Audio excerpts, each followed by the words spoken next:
Yo, it's your boy Ryan, Northwest Sports Fanatics, back at you with a new video. Today is Friday, October 18th, 2024, with your boy Ryan and the Northwest Sports Fanatics. Make sure you guys subscribe to the channel. Smash that like button either now or on your way out. Donate to your boy if you can. Cash App $, ORIONNWSF, or the YouTube Super Chat right here. We got the number 2 Oregon Ducks versus the Purdue Boilermakers. Kickoff should be in roughly about 4 to 5 minutes. So let's cue up the music, take a look at the thumb, and we should get kickoff started here in just a few minutes. Let's go, baby. Oh, baby, I am ready, and I am ready to go, and hopefully we get a lot of Dylan Gabriel and a lot of Tez Johnson here today. Let's get it, baby. All right, let me get all situated here. I got to bring up all the screens, so give me 1 sec. And hopefully, I'm not sure how competitive the matchup is going to be. We already know Purdue is only 1-5, and they're 0-3 in the conference. So realistically, Oregon could have this game in control after the first half. But again, you got to go through all the games in the schedule. And we got past our toughest opponent, in the season, with Ohio State winning by 1.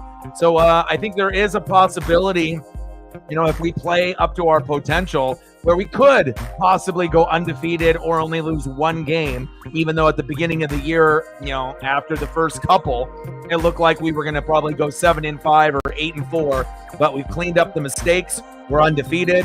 We got to wait till Texas and Georgia play tomorrow. And if Georgia beats Texas, we will be the number 1 team in the land, even though we should already be the number 1 team in the country. But again, there's a college football playoff.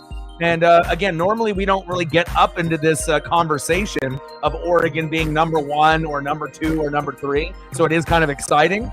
And I'm hoping that we end up putting out a good performance today. And obviously it's us, not necessarily versus Purdue, but, us versus us, and Oregon taking care of business and making sure that we don't shoot ourselves in the foot. And hopefully they execute properly, which I assume they will, even though they are on the road.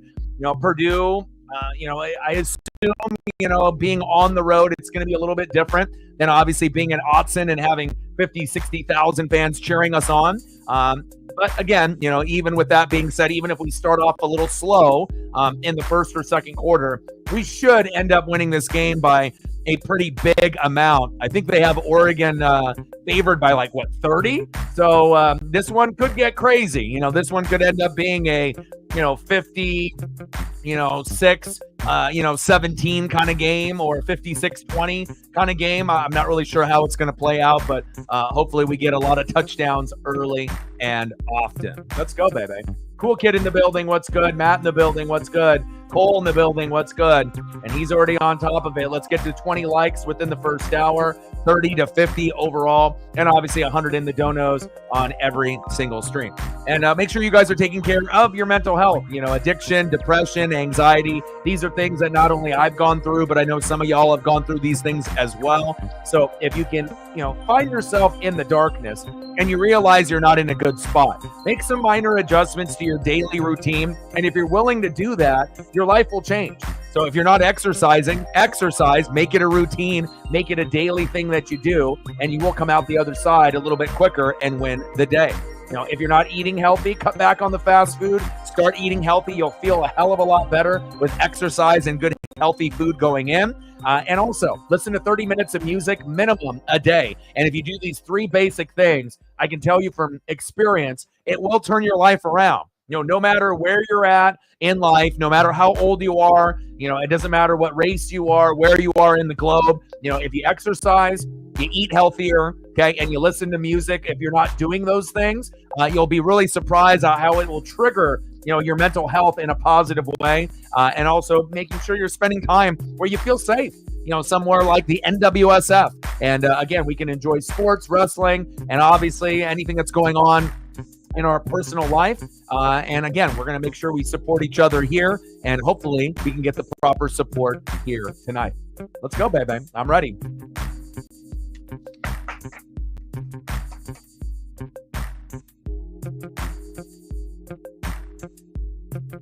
Ooh, Papa Roach. I'm happy that you're getting into some music as well. Usually for me, I'll have like old school music on in the morning or the afternoon, like from the 60s. So it kind of depends on my mood and whatnot, where I'm at. But, it might be Green Day, it might be Nirvana, it might be Red Hot Chili Peppers, it might be Kendrick Lamar, it might be Drake, it might be J. Cole, it might be Ozzy Osbourne, Black Sabbath. It just kind of depends on my mood and what I'm kind of feeling at that particular time. And again, I feel that if you do put the time in, you will get the results in return. Let's go, baby. All right, let me go here. I want to make sure I get all my backups here lined up as well.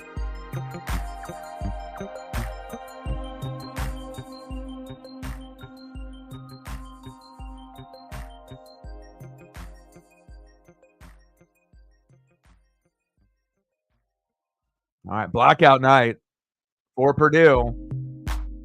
Devin Gardner and Tim Brando on the call.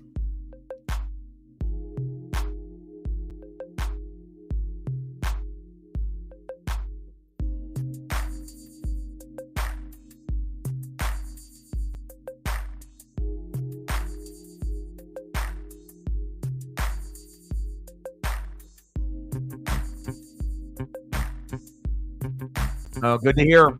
Good to hear. Odin in the building. What's good, brother? How are you? Obviously, I was going to be rocking my throwback Joey Harrington jersey, which is paying homage to the jerseys that we're actually wearing here tonight from 2001. But there's just a little bit too many hints of yellow where it kind of gets distorted on the screen. So unfortunately, with a lot of my beanies and my jackets and my hoodies and my jerseys that are green apple or yellow, it's just when you have a green screen, it doesn't really mesh well. Now, if I didn't have one, I could end up rocking all that gear. But I ended up rocking it earlier today, and we got the LaMichael James Natty jersey, obviously from the Natty against Auburn from 2010, with the matching gloves and chain here tonight.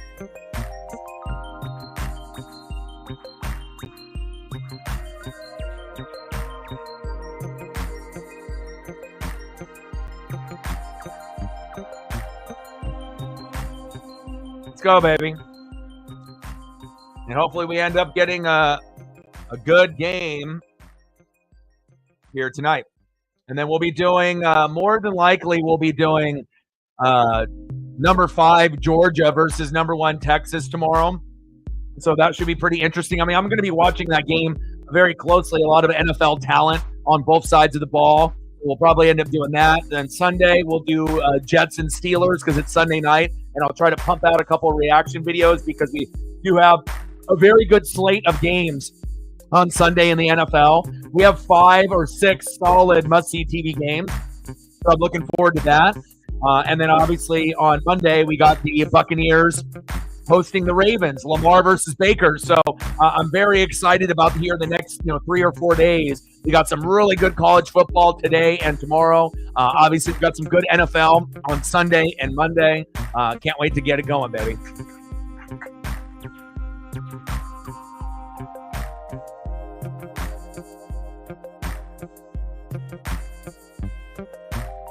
Yes, fantastic win for the Kraken last night.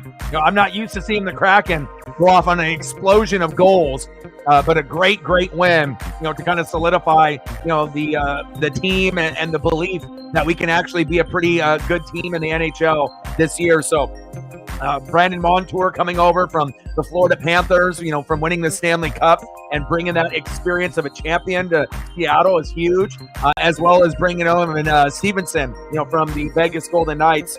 Those are going to be, big additions, not only early on in our season, but moving forward for the whole year and many years to come. So, and then hopefully that'll rub off on Bjorky and Maddie and all the rest of the guys that we have on the roster. Facts. Notre Dame and Georgia Tech.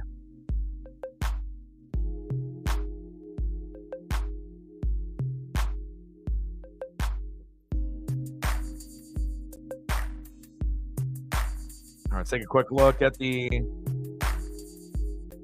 schedule on the NFL side.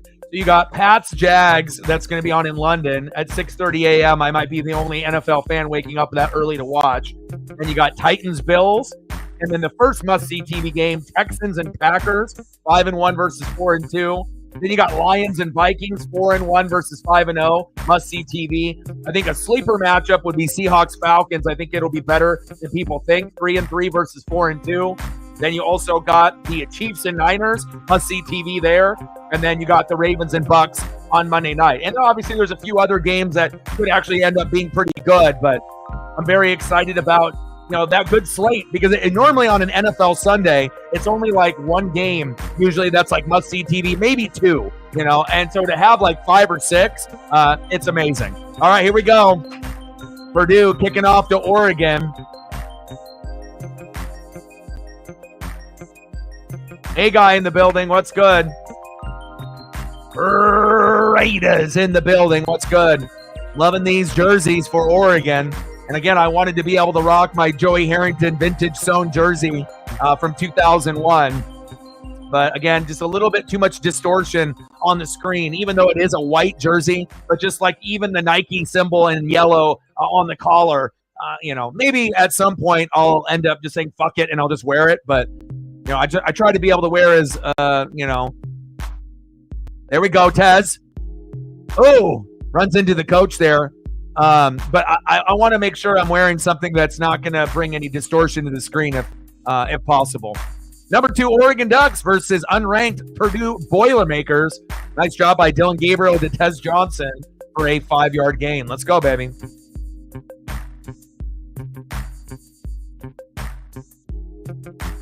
Handoff.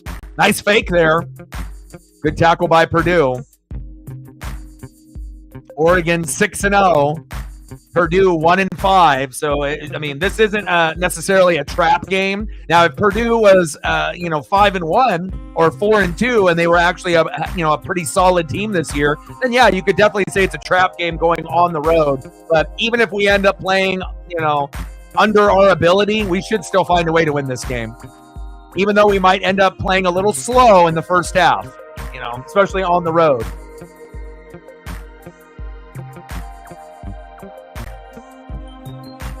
Second and 12 for Dylan Gabriel.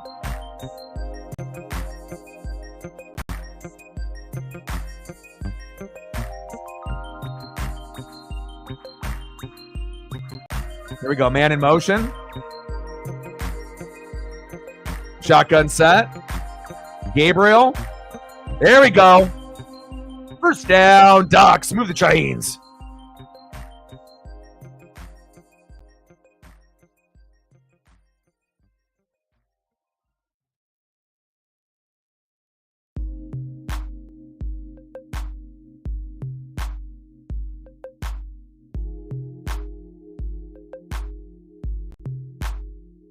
First down and 10 on the Oregon 47. Let's go, baby. Like, sub, donate, comment, share, help your boy out. Let's try to get our good number here tonight. Play action fake. Gabriel, he says, I'm going long. I'm going deep. I got a man. 1-on-1. Wow. First down, Oregon. And a flag with PI. Evan Stewart, you the man. Let's go, baby. Flag on Purdue. What an electric catch and throw by Dylan Gabriel. Let's go. Evan Stewart, 1-on-1. He even had him on his back, hugging him, and he still caught it. Nice job by Evan Stewart. Megan in the building. What's good? I sent you a message on Instagram this morning. I'm not sure if you ended up checking your messages over there, but I'm just trying to help you out, at least fantasy-wise. First and goal. First down and 10 on the Purdue 4. Let's go, baby. Punch this in. Great win by the Kraken last night. And off. Jordan James. Short game. Second down and goal.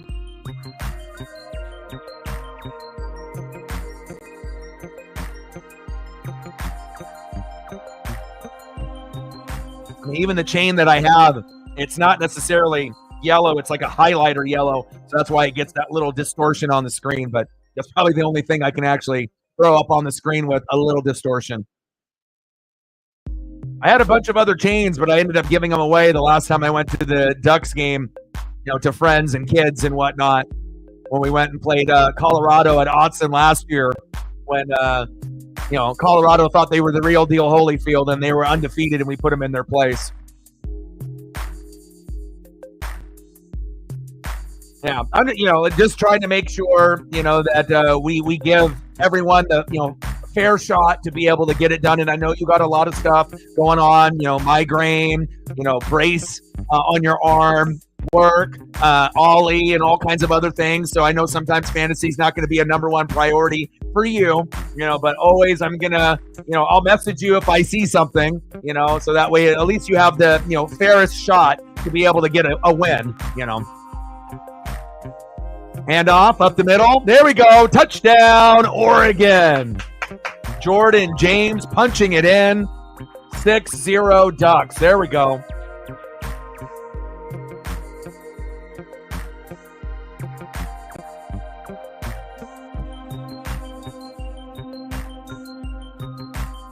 Yes, sir.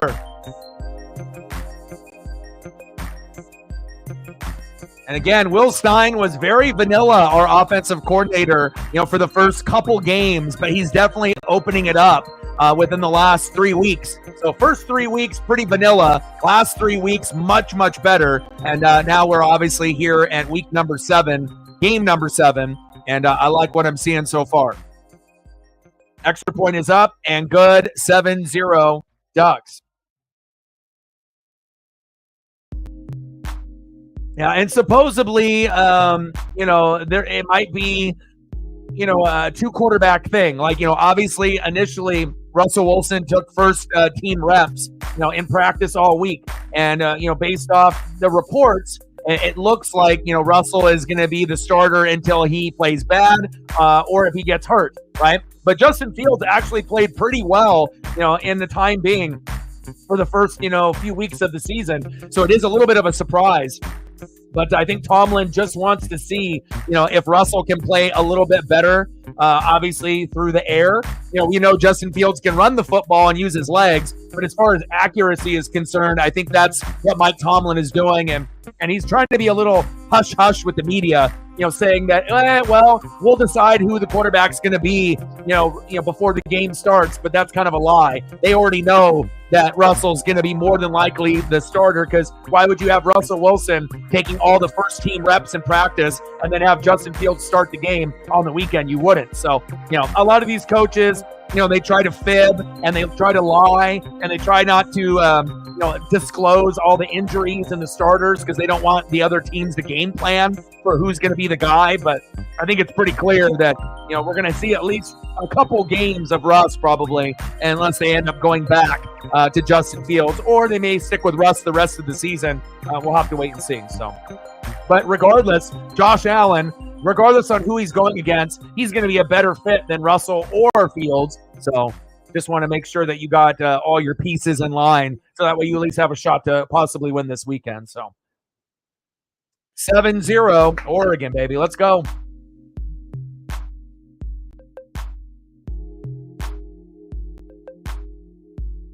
Very cold here today in Oregon.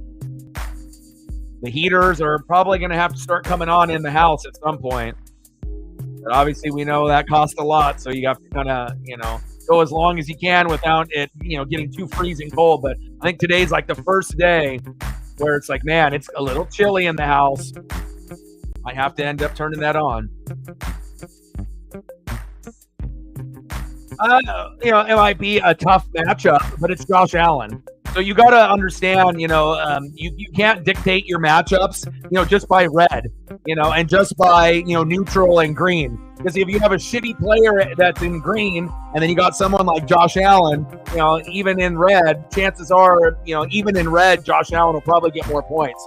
So, you can decide what you want to do with your team. And obviously if it's red, that means the defense that he's going against is going to be a little bit tougher, but if you end up having a superstar quarterback that's one of the best in the NFL, so if you end up having, a guy like a Josh Allen or a Jalen Hurts, sometimes, they'll have a bad game when it's red, but most of the time they're still going to be better, than someone that is not as skilled as them, even if they have a green or a neutral matchup on the other end. So, you can use your own, determination on where you want to go. But yeah, normally when it's red, it's not good. But again, who do you trust more? Even if Justin Fields was starting, who's a better player? Josh Allen is a top 5 quarterback in the NFL. Justin Fields is probably top 20. So, yeah, it is possible that if Fields or Russell could have a better game, than, like a Josh Allen, but, more times than not, unless you have another option, like if you drop, Fields and grab another guy, and if you think that could possibly be better, but you can always look at the rankings on the website too, and it'll let you know, what the best option is going to be. So, like if you go on the fantasy app, it'll go over rankings per week on what each player is ranked. So, and that is something that I highly recommend that you do every week if you're not already doing that already. So I'm looking at quarterbacks right now in PPR, and Josh Allen, even though it's Tennessee defense, and Tennessee's defense overall really isn't that good, but their pass defense has been pretty damn good this year. They've been getting some interceptions and holding some quarterbacks down. Little handoff, bouncing it to the outside, first down, Boilermakers. But even with that being said, Josh Allen is the 5th rated quarterback, obviously this week. And if Russell Wilson starts, he's 24th, and obviously Justin Fields is not playing. So, so even with Tennessee having good success, against quarterbacks up to this point, it's not like Tennessee's a good team. They're kind of a shitty team. They got Will Levis. The best player is Tony Pollard on the ground, but they don't really have a whole lot of weapons on offense. And again, the defense really isn't that great traditionally, but this year it's good on the pass. Nice tackle by the Ducks. So. Yeah, but you also have to realize, too, Josh Allen is a guy that can score with his legs. So not every quarterback has that ability, to be able to score through the air 2 or 3 times and maybe even on the ground once or twice. So, yeah. So you have to kind of use, your, research, that even if a matchup is red, if a player is a superstar, sometimes you can take a chance and roll the dice, especially if you don't have anyone better. Little flea flicker for Purdue. Get his ass. Get him. Diving for the first down marker on 2nd down and 5. Just short of the marker. 3rd down and 1. Yeah, I'm glad Neighbors is back for you as well.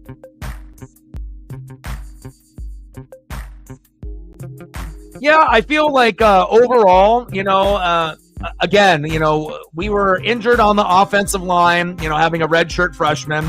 And having some injuries on the line. We got that firmed up. And then I feel with the defense, again, I feel our run defense is typically going to be better than our secondary, depending on who we're playing. Now, if we're playing a top-tier team, like Ohio State, of course, they're going to be able to run and throw against anybody, right? But I would say that our run defense is going to be our strong suit. And then, obviously, if we play, kind of a shitty team, our pass defense, our secondary can make big plays. But again, if we end up playing someone like equal to us, we'll get roughed up a little bit. Again, we've got Jabbar Muhammad and a few others that have been stepping up and making plays. But I feel like our front 7 is our strong suit, and then obviously Jabbar Muhammad on the outside. But overall, I think our defense has gotten much better in the first couple weeks. And remember, in week number 1, we ended up going against the best running back in the country before anyone even knew it. So Genty, is putting up Barry Sanders kind of numbers. And, I don't think anyone anticipated, Genty being as good as he is. I mean, him and Travis Hunter are probably the 2 best players, right now as far as skill position players. One that plays wide receiver and corner and the other that plays running back. And then you got other guys like Cam Ward at quarterback and a few others that are trying to, win the Heisman or get that, recognition and whatnot. But, I think things have, if we can beat Ohio State, we can beat anybody.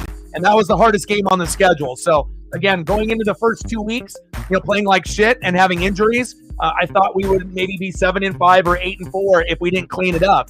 But then, the play calling got better from Will Stein. Instead of being so vanilla in the first 3 weeks, he started to open it up. Saw Dylan Gabriel go through his progressions and his reads, and then the defense has gotten better. offense has gotten better, special teams has gotten better, coaching has gotten better, vibe has gotten better. And I think at this point, there's always going to be a trap game that we end up playing an opponent worse than us, where we could end up losing a game or two before the season ends. But since we already beat Ohio State, I feel that there is a chance now where we could go undefeated. Not saying that we're going to win it all, and once we go to the playoff, being undefeated doesn't really mean anything. Like, you could be 11-0 and go to the college football playoff with another 10, 11, 12 teams, right? And then end up playing a team that's, 8-4 and end up losing. And then, what, your season's over. So obviously in this new tournament style. So anything is possible, but, I feel that, getting past Ohio State, that was the toughest game, obviously, of the year. A lot of people, projected us to lose that game. And, since we ended up winning by one, it looks like we're on we're going to control our own destiny at this point. But again, it wouldn't shock me, if we end up losing a trap game later on in the year, if we just don't play well and the other team, plays their natty type of performance against us. And then we end up getting down like 13-0, something like that happens. We might not be able to come back in time, but I think things have gotten dramatically better. And, again, if we ended up making the natty, it's not like anyone's going to pick us. Even if we were number one, starting this week for the rest of the season and we never drop, it's not like anyone's going to pick us. They'll pick Texas, they'll pick Georgia, they'll pick Bama, they'll pick Ohio State. There's always going to be a Pac-12, Big Ten bias, and that's fine, but we're joining the Big Ten. We've joined the party. We're here. And obviously Dan Lanning, with his strategy, bringing 12 guys on the field to get that 5-yard penalty to, have a few more seconds off the clock. And then now they ended up trying to make that rule change because all the Ohio State people complained and bitched and moaned. Just because our coach is smarter than theirs, again, if it's in the rule book, you can do what you do to be able to win. And again, throwing another guy on there and getting the penalty. Again, if they would have slid down Will Howard in the proper amount of time and had good clock management and kicked the football, we would have lost. So, they want to bitch and moan about that particular strategy play call by Dan Lanning, which was probably the most genius play call you could have on defense ever. I mean, I've even heard interviews with Urban Meyer and Nick Saban, Bill Belichick, and everyone saying that, they've never seen anything like that before. And we know Dan Lanning has practiced that particular, strategy, obviously before, but hasn't really been able to implement it. There we go. Go, baby, go. First down, Ducks. Move the chains.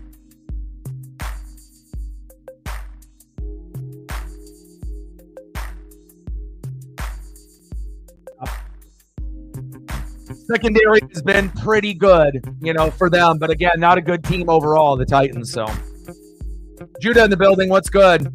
7-0 Oregon. Shotgun set for Gabriel on first down and 10. Little bootleg, looking for a man, keeping his eyes downfield. There we go. First down, Ducks. Move the chains. Like, sub, donate, comment, share. If you guys haven't smashed that like button yet, please do. Help us get to 20 within the first hour, 30 to 50 overall, and 100 in the donos on every single stream.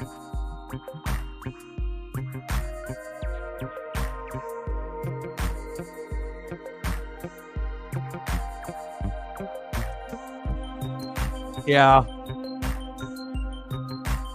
Handoff. I mean, they had their time a few years ago when they had Tannehill and A.J. Brown and Derrick Henry. When they had that trifecta, they were good.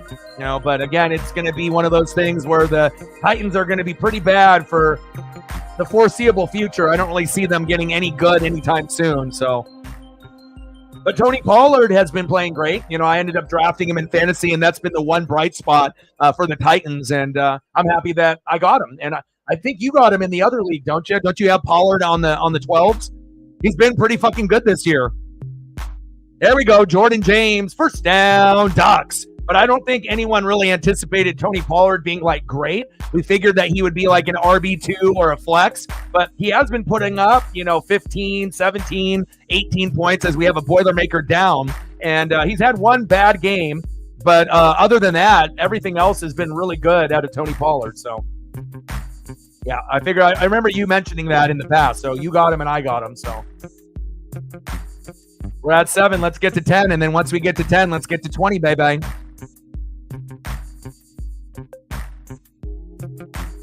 Appreciate you, Cole.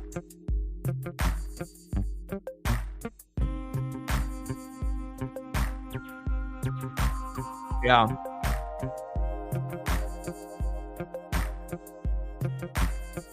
I mean, we saw him on the Dallas Cowboys with Zeke, and he was the backup. Then he ended up getting the starting position, and, they didn't really use him properly in Dallas. And then he ended up coming over here as pretty much the man. Tajay Spears is obviously a guy that he sometimes will split carries with. But overall, 20th running back. He'll be moving up and down in the rankings, but normally he's somewhere between 15 and 20. He's averaging 15.2 a game. That's fantastic. There's a lot of guys that they wish they could be averaging that, but 18.4, 15.2, shit the bed against Green Bay because they were down the whole game and they passed instead of ran the ball. 5.9 in a game that was out of their control, and then 18.8 and then 17.8. So fantastic stat line besides just getting behind in, Green Bay. And that's what sometimes happens, in fantasy. Like if you have a really good player, but the team sucks, right? And they play a good team, right? Like obviously this weekend, I'm a little nervous because they're playing Buffalo, right? So if Buffalo gets ahead at home, right, what is the likelihood that they keep pounding the rock with Tony Pollard if that's their best player? They're probably going to fade him a little bit unless they, give him some screen passes, and they're going to try to throw the ball. Now, if the game is close, or if they end up pounding the rock early and then he can get a score early, that's probably ideal. But you would assume the Buffalo Bills are going to mash the fuck out of the Titans. So it's like I need Pollard to get those yards and those points early. So then if it ends up being a blowout, that, they don't not go to him anymore. Because again, if you end up getting down by 17-0, they're not going to be running the ball the same way if the game was tied or they were down by 3. So, and that's what makes it kind of difficult in fantasy. You have to use your, best judgment, and also it's a little bit of luck, based on how the game might end up. But, I remember when he ended up playing the Packers, I was a little bit nervous because I knew the Packers were going to win. And any team that gets off to a fast start, teams usually fade running the ball after that, even though you're supposed to keep a balanced offense, run the ball, pass the ball. But shit, when you're down by 20, a lot of times you can't run the ball anymore, or they do it a lot less. And then that not only plays into the defensive hand, but it also, gives you shittier numbers, with your fantasy running back if that happens. So crossing my fingers that doesn't happen this weekend. So, yeah, but that wasn't really him being bad. That was just, the team played bad, and then they were down, and then they just didn't run the ball anymore. So that wasn't really a Tony Pollard thing. That was just a Tennessee Titan thing, and Green Bay just playing great Packer football. So sometimes that's how it goes in football, and obviously in fantasy football as well. Just kind of how the scheme of the game, kind of plays out. So.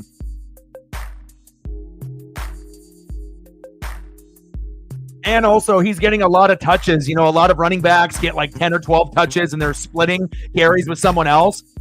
He typically gets 15 or more as long as the game plan and the game flow is accurate. Going deep, incomplete. Low, incomplete.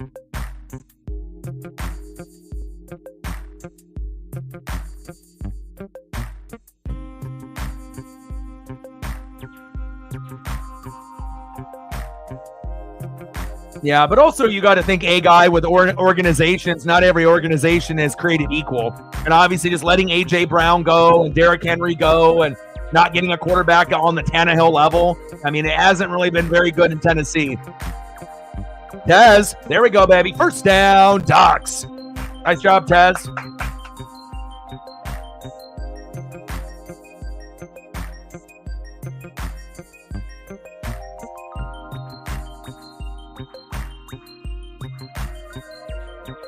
Let's go, baby.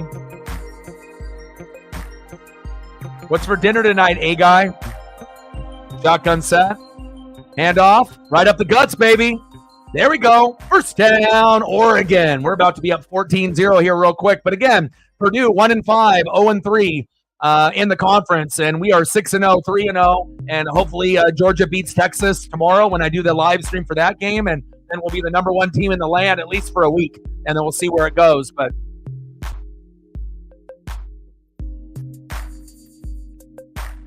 Whittington with the short game.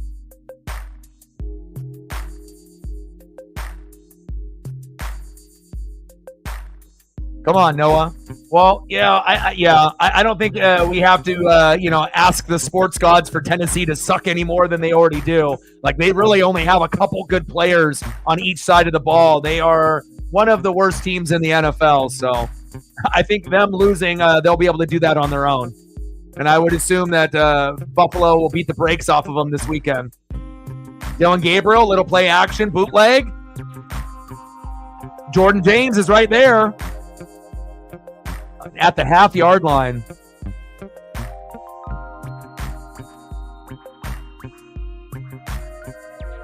At this point now, at 3rd and goal, you can just run a QB sneak with Dylan Gabriel, and then you can just get a little tush push there. But that looks like he's in.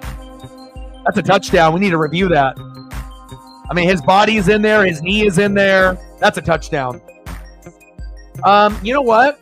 Judah, I got Drake May in fantasy. I'm starting him. I'm going against that horrible Jacksonville defense, and I've been picking on that defense for 3 weeks in a row. I did it with Joe Flacco. He almost put up 30 points for me, 3 touchdown passes. I did Caleb Williams last week, 4 touchdown passes, almost gave me 30.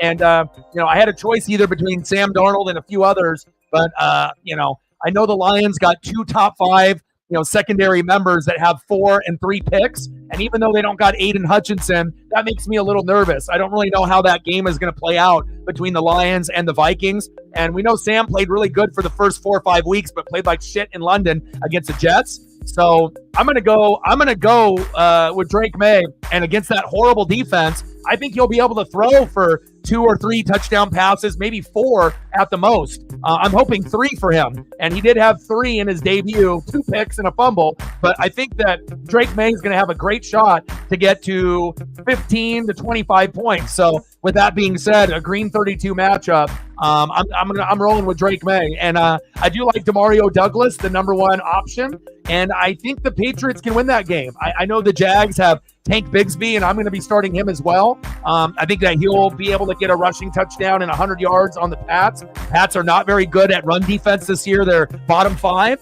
But other than that, I think that, Jags have more skill position players, but I think if the Patriots can exploit, the secondary and Drake May can have a good game, I think the Patriots can squeak that one out. So, but I think it will be, pretty close. It is in London, and hopefully the Pats can have a good game with Drake May, because my fantasy relies on it. So.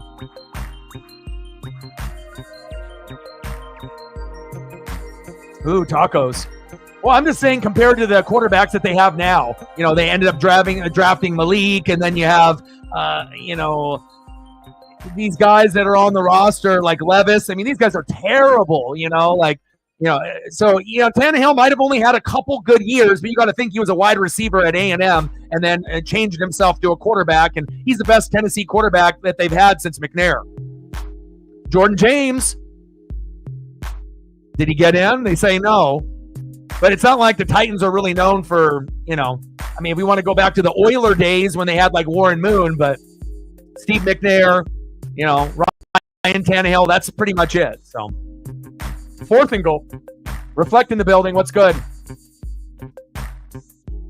Yeah, well, fuck, if you want to double dip with me, fuck, I already did it with Caleb, and you did it with Cole, and it worked. So, and I think that if, he's going to throw for 3 or 4 touchdown passes, you would assume Douglas is going to get at least 1, maybe upside 2. He's been getting about 9 targets the last couple games. And if you can get 6 catches out of 9 targets or 7, that's pretty solid. So, Jacksonville secondary is the worst in the NFL. So again, it's up to you if you want to double dip with me. But again, I'm going Drake May, and I know that's kind of a risk, but that's what they said when I did Joe Flacco, and it worked, and I did fucking Caleb Williams, and it worked. So, sometimes you just have to put in your trust in the player that they can, play well. And as long as they've had 1 good game prior to that, and again, if Drake May had like a 10 last week, I couldn't do this. It would be too risky for me. But since he did put up 19, 3 touchdown passes in his first start, I feel comfortable that if he can do it against the Texans, why can't he throw 3 or 4 against Jacksonville? And the answer is he should be able to do that, just like Joe Flacco did 3, Caleb Williams did 4, and I think that Drake May could do 3 or 4 as well, depending on the game plan and how that game goes. So, fuck, what do I have to lose? I'm already fucking just trying to get to 4th place, and sometimes I have to, getting 10 to 15 points, it would be a killer to me at quarterback. So even if it might be just 5 extra points, but just ask anybody, what's better, getting 20 or getting 15? Getting 15 or getting 10? You get 10 at quarterback, you're fucked. So, and I might have been able to get 10 to 15 out of Darnold, but, and with Jetta and Addison and all that, but sometimes you just got to have that faith, even if it's in a rookie. So 4th and goal.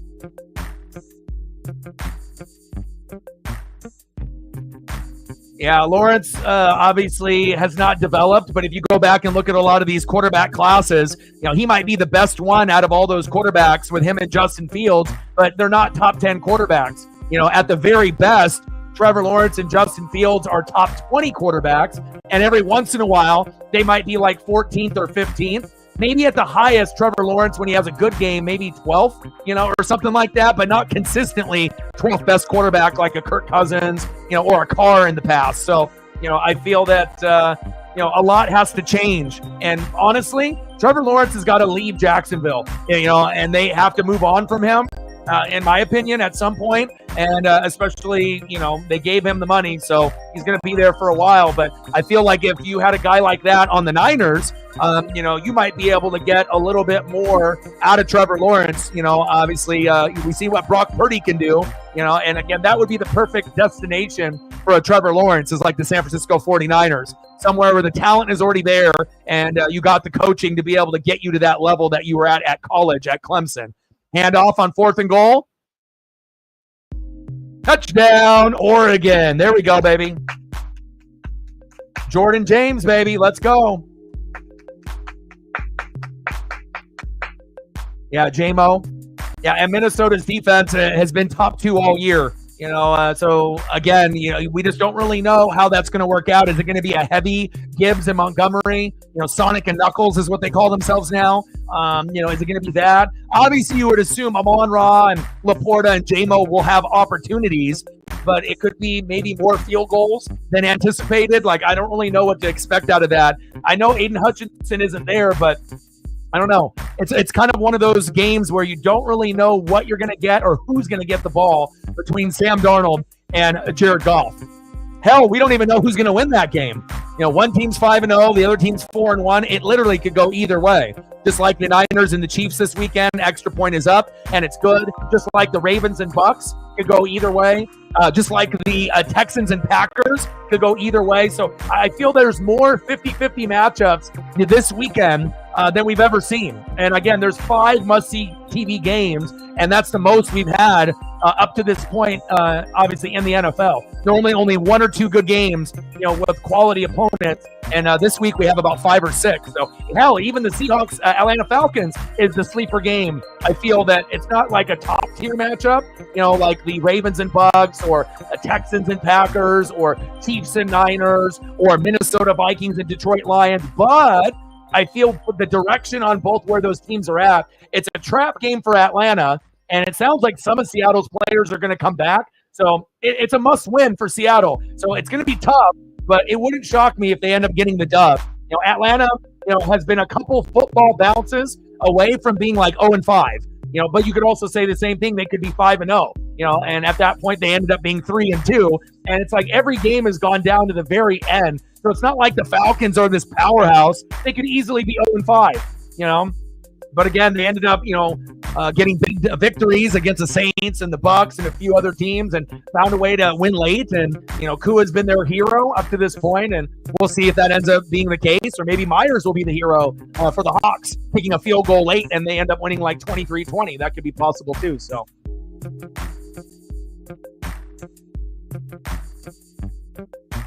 Yeah.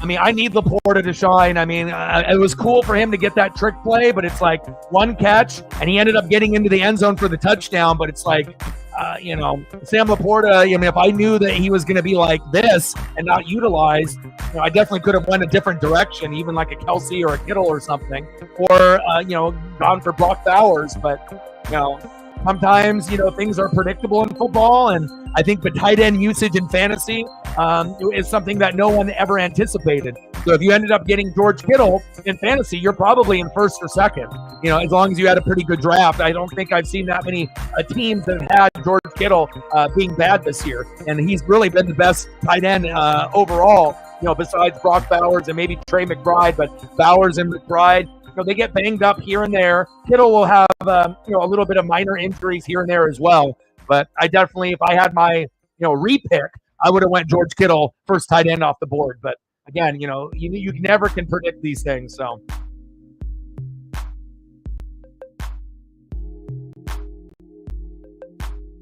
Ooh, I don't think you can take out Montgomery, though, because Montgomery is one of those guys, like, when I had him, and I went fucking 3 deep with Laporta, Montgomery, and Amon-Ra. Even though the offense looks a little bit different with Ben Johnson and the Lions, if you have a flex, I don't know, man. It's like, you've seen how much points Montgomery puts up. Yeah, a bad game for Montgomery is like 10 to 12. An average game for him is like 15, and then he can get you 20, 18, 19, 20 points depending on if he gets in the end zone. So, I mean, if you're going to be doing it for the flex position, as much as Douglas could end up scoring once or twice, I think Montgomery would be the safe pick, regardless if it ends up being a red matchup or a neutral matchup, because you already know if it gets close, who's going to get the goal line looks. Typically not Gibbs. It's usually Montgomery. So, Montgomery will get some of the looks from the 20 to the 20, but once it gets to the 10-yard line or in, usually that's Montgomery 90% of the time. Jahmyr Gibbs 10%, unless they want to hit him with a screen pass or some kind of trick play. So, yeah. So, you can't take out Montgomery unless he ends up having like consecutive bad games, and he hasn't really had a bad game all year. Guy's averaging like 18 points a game. So, even though the green matchup is intriguing against that bad, Jaguars D, I don't think I would do that. Now, if you had a spot at your wide receiver that was a little weaker, then you could maybe go wide receiver 2. But, based on your lineup, you already have plenty of wide receivers. Demario Douglas is just like extra cherry on top when you have an injury, or you have to fill in the lineup with a bad red, but. And even if Montgomery has a bad game, right, he'll still probably outscore Douglas. Because, like, let's say Montgomery has a bad game. What's a bad game for Montgomery? 10 to 12? I mean, Douglas, a good game might be 10 or 12. So, you know how we operate here with fantasy. So, first down and 15. 14-0 Ducks. Ooh, nice cutback. Nice cutback there by Love. Just a yard away from that first down.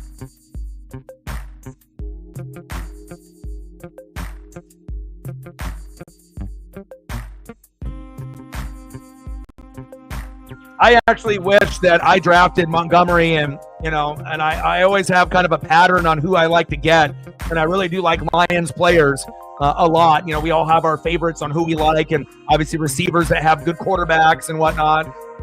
But I put myself in this position by drafting not my typical way, and I got burnt for it. So, I won't do that strategy ever again. I do like to take risks. I do like to draft rookies. I do like to live on the edge a little bit. But again, I lived a little bit too much close to the edge this year, and having guys get injured and not being able to play, and it's been rough. But I've been making enough moves where I feel that if I can just get past these next couple weeks, but it just kind of stinks because I have to play Chief will Chief, Reflect, and Shep like back to back to back with Zini, and it's like I have no break. So it's like hard schedule, easier schedule, hard schedule. It's not like the matchups are in between each other for me to get a win and a loss and a win and a loss. It's like win, win, win, or maybe loss, loss, loss, and that's devastating in fantasy.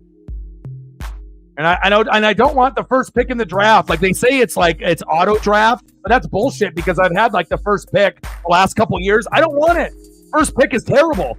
I want 4th or 5th pick out of 10. So I think we're going to draw a name out of the hat because the computer supposedly does it random, but I don't think it does.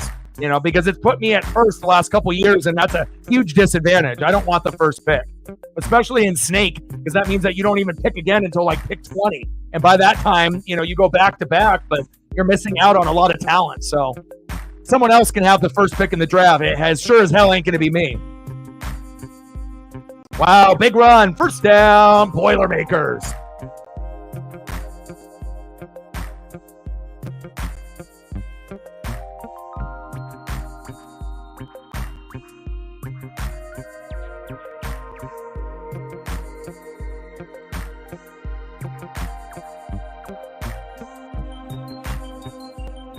Yeah, but you have such a good team, and you drafted really, really well, and even if some of the main guys got hurt, you always make good moves on the wire. You look for good, matchups and good talent and sleepers, and it kind of shows you, some of those guys that you drafted just to have on the bench. You probably never thought you would be playing them this early in the season, but some of those guys have paid dividends for you, filling in that hole.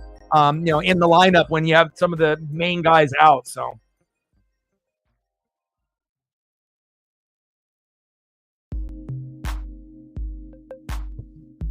and hopefully you don't have any players get hurt in the game, which has happened to both of us multiple times, and you have been able to win. I have not. So, I hate when guys get hurt in the game because anytime that happens, it's like I lose every fucking time. And then I got the shit end of the stick because I had 2 guys get hurt. And it definitely affected my chances against Matt last week. Sertan getting hurt on the first play of the game fucked me, and I got only 2 points out of the D, and that fucking sucked. And then Jordan Mason going down in that game, and if I would have been able to get my normal totals, I would have won. But, that's what happens when guys get hurt, Usually you end up losing. 14-0, end of the first quarter, Oregon.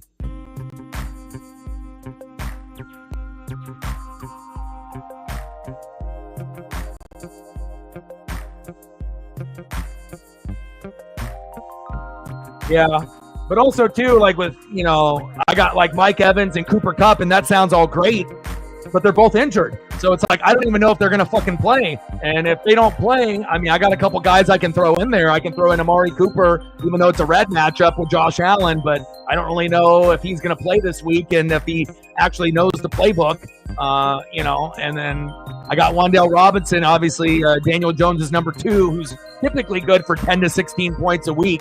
Has hit double digits every week, but that's not the same kind of production as like a Mike Evans or a Cooper Kupp, where both of those guys could end up getting me 20 or 30, and then the other guys might get me like 10 apiece. So we'll see how it goes. And also Mike is playing on Monday night, and I don't like having guys injured on Monday night because what happens if they say, oh, he's injured too much, he can't play, and I have no one I can use.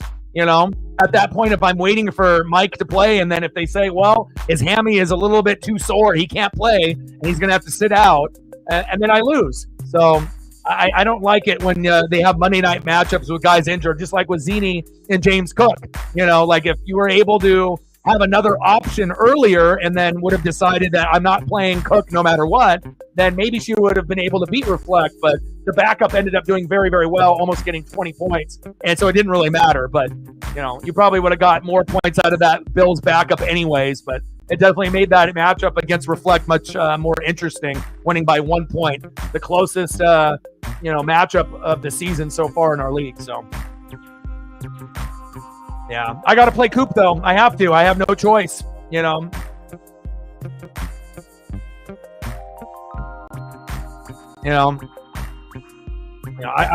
got to do what I got to do. So, I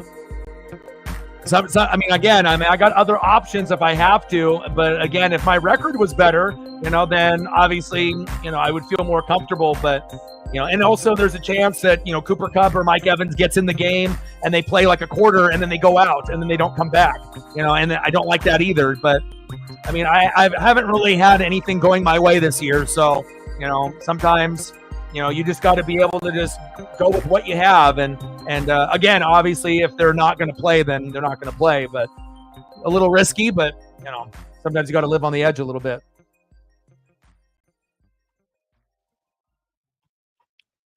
Yeah.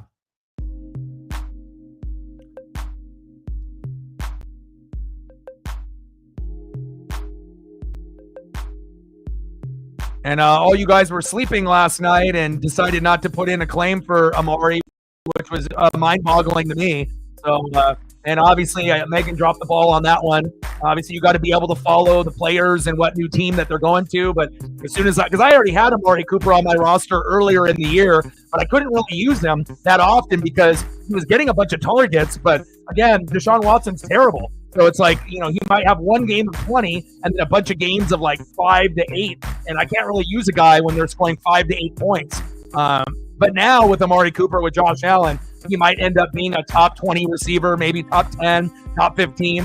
So I'm hoping that, if once they can get their chemistry down, that maybe I can actually use Amari Cooper as my flex or wide receiver 2 and maybe get 15 or 20 points from that connection. That's what I'm hoping for. So little play action, bootleg, floater, and complete.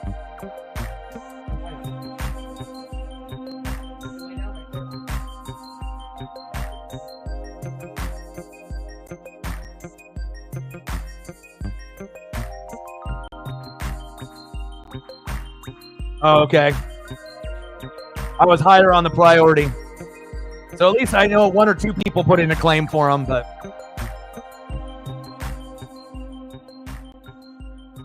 I need him just as bad as anybody else, especially where I'm at record-wise. I just want to get to 4th place. I just want to, be able to get there. Plus, I don't think I've ever seen anybody, start off 1-3 and make the playoffs. So, if I can start off 1-3 and make it with that 4th place spot, that would be huge. So, yeah, but did you realize that he got traded to the Buffalo Bills? You could have doubled up and used him with Josh Allen. He's not on the Browns anymore. So he's going to be the number 1 receiver with Josh Allen. The reason his numbers were low is because he had Deshaun Watson throwing to him on the Browns, and he's like the worst quarterback in the NFL. So now you go from the worst quarterback in the NFL to one of the best in the NFL. So he's going to be the number 1 receiver for that team. So I think anybody that had Amari Cooper and dropped him, that would have been a mistake because you could have ended up using that for yourself, especially if he ends up scoring 15, 20, 30 points a game on certain matchups. You could have double dipped with Allen and Amari Cooper in your lineup. So that's why it's so important to be able to read and keep up, with trades and everything that's going on. But, just like Devontae Adams, joining Aaron Rodgers, his situation is much better now with the Jets than it was with the Raiders. So.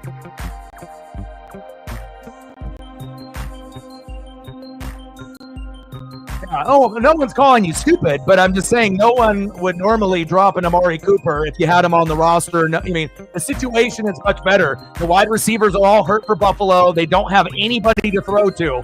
It's really Josh Allen, James Cook, and, just a bunch of guys that aren't very good at receiver. So if you can end up getting a guy like Amari Cooper who has proven to be a top 10, top 15 receiver in his career, there is a chance where he could end up having some monster games because of Josh Allen. Because that's the main reason. And now if they didn't have a good quarterback in Buffalo, then yes, then the value would be very similar to what it was on the Browns. But joining the Buffalo Bills, that is a huge upgrade at wide receiver, and you actually have a wide receiver 1 to throw to. So,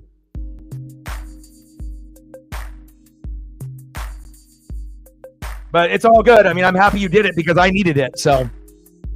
But again, I'm not going to be able to start him this week, obviously with the red matchup and just being new to the team. But I will start him at some point, and I won't be shocked if he ends up having some monster games this year. So.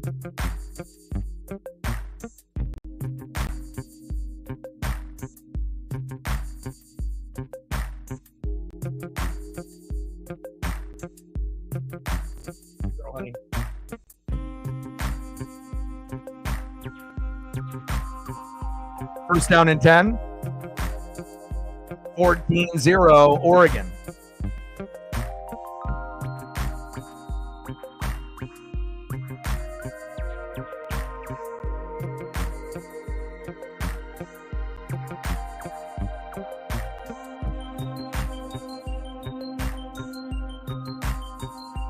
Oh, no worries.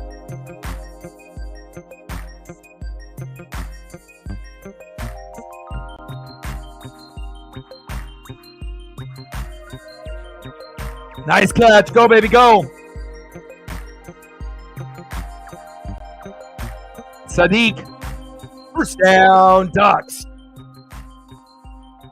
Yeah, but the thing is with JSN and Tyler Lockett, and this is just me being a friend and telling you that Amari Cooper's upside is a hell of a lot higher than JSN and Tyler Lockett. You know, you're a Seahawk fan and you want to be able to have Seahawk pieces, but I'm just saying there, you know, most people that had Amari Cooper, you know, or if they ended up getting him, that's not someone that they typically would have dropped when you go from a bad team to a good team. Like that could be the difference between Buffalo winning the AFC East or not. You know, by getting a player like Amari Cooper, it's like Amari's not a bad player. Like, you know, he's a guy that can put up 15, 20, 30 points, you know, in fantasy. It's not like he's just like a regular player. He's a really, really good player that was on a bad team. So, you know, it would have been one of those things that you would have just kept him on your bench, you know, and then seen how things go and then maybe started him. But, you know, it is what it is. I mean, you can't go back on it now. And plus, I'm happy that you did it because now I have him and I'm going to need him. But, you know, yeah, but Henry is a running back, not a wide receiver. The reason you would want Amari Cooper is to be able to win games. So again, you know, you have your wide receivers, but you could always go 3 wide receivers. You know, you could end up going, you know, 2 wide receivers and 3 running backs. But again, if your running back situation isn't very good, you know, like, you know, you had Justin Fields in your starting lineup for Josh Allen. So again, I'm trying to help you out. And when you picked up Justin Fields and dropped Amari Cooper, Justin Fields isn't even starting anymore. So, again, you have to be able to read and keep up every single week on what's going on, you know, and that's why no one picked up Justin Fields is because now he's the backup and he's the bench guy, you know. So it might have looked like a good pickup at the time, but if you didn't realize that Russell Wilson was the starter, no one would have done that. That's what I'm just saying. So, because he's a good player. That's why. You know, you have a guy that, I mean, Josh Allen might be one of the best quarterbacks in the NFL. So, I mean, if you go back and look at the stats that he had with Stephon Diggs, you know, and being one of the top receivers in the game, you know, yeah, you have other players on the team, but all I'm saying is the upside for Amari Cooper is much higher. You know, Amari Cooper might be able to put up the similar numbers than Amon-Ra, and maybe even in some weeks, maybe even higher than Amon-Ra. So again, it's not trying to replace a guy like Amon-Ra. It's adding. You know, fantasy is about adding talent together to be able to score the most points against your opponent. So even if it's someone that, you know, you felt that, oh, this guy isn't very good, you know, well, he was on the Browns. Now he's on the Bills, and you already had Josh Allen. So, you know, and he had a 50-point game last year, like Reflect said. So, you know, again, we all make mistakes in fantasy, you know, and it's fine, you know, and it happens, you know. But again, the more that you read and the more you keep up with what's going on weekly, the better chance that you're going to be able to have moving forward. So. Well, no one's telling you to get rid of Amon-Ra and Neighbors. You know, I'm just saying that, you know, no one would have dropped to that particular player in that situation. So, you know, and then imagine if, you know, he ended up putting up 25-point games. Then you could have ended up using Amon-Ra, Neighbors, and Amari Cooper, and then maybe you start going on a big win streak. You know, Johnson. I know, Paisley. Lay down, Paisley. Lay down over there. Are you hungry? I got to get Paisley some food.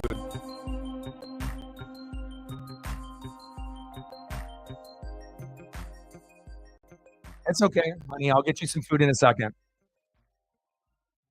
Oh, that's a touchdown. I know, honey. I'm going to get you some food here in just a second.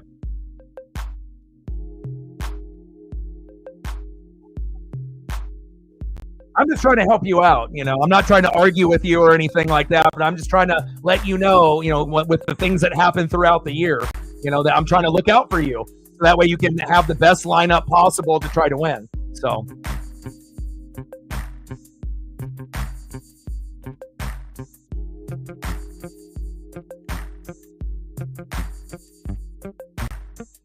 Yeah, I'm always trying to help people win. You know, it's not like we're trying to exploit someone's mistake or anything like that. You know, like, you know, I'm always trying to be able to give everyone the best shot to be able to get dubs and try to understand value, because that's what fantasy is about. It's about value. You know, what value does the player have, you know, moving forward?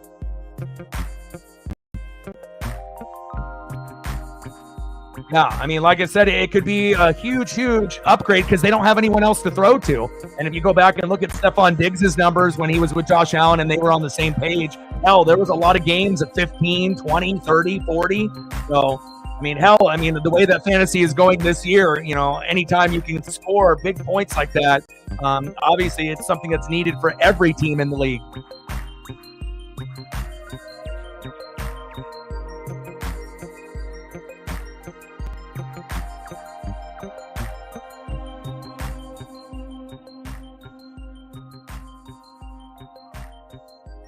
They're doing a scoring here review.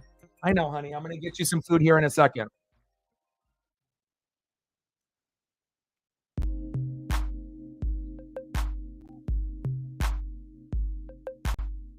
There we go. Touchdown, Oregon.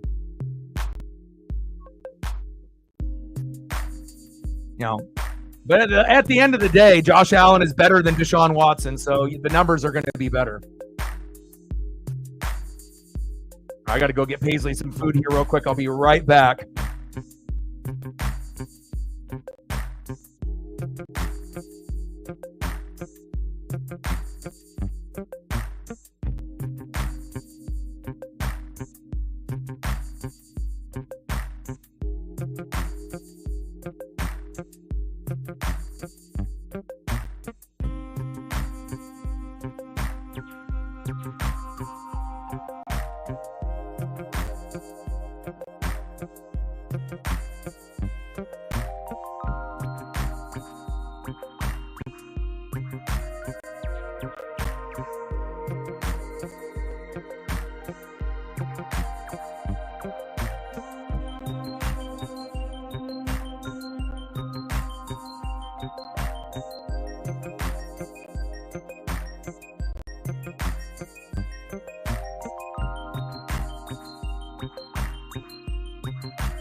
(20-0) Oregon.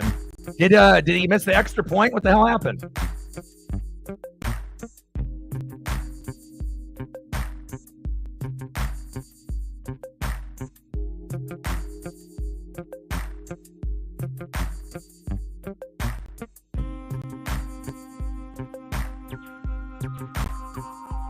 I just had to feed Paisley, so it looks like 12-24. Did they miss the extra point?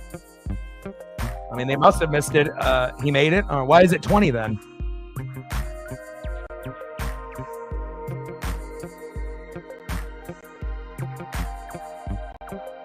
I mean, if we scored 3 touchdowns and we made all the extra points, shouldn't it be? Okay, so it is 21. So they just ESPN's employees went to go to the bathroom again. Okay. Espen, they love taking their sweet damn time, huh? So if that's correct, 12-24 left in the second. So.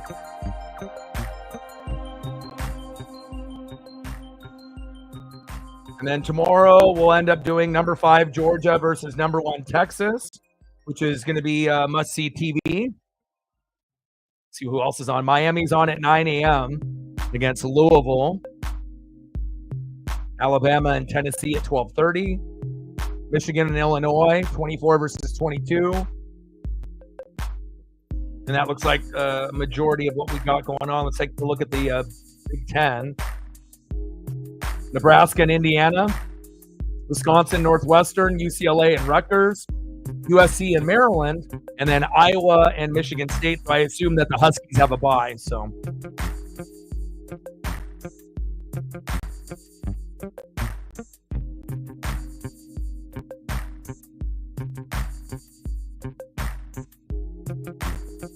Mets 12, Dodgers 6. Mets winning a little bit more than anticipated, but we figured they would win a couple. Now Yankees are up 3-1.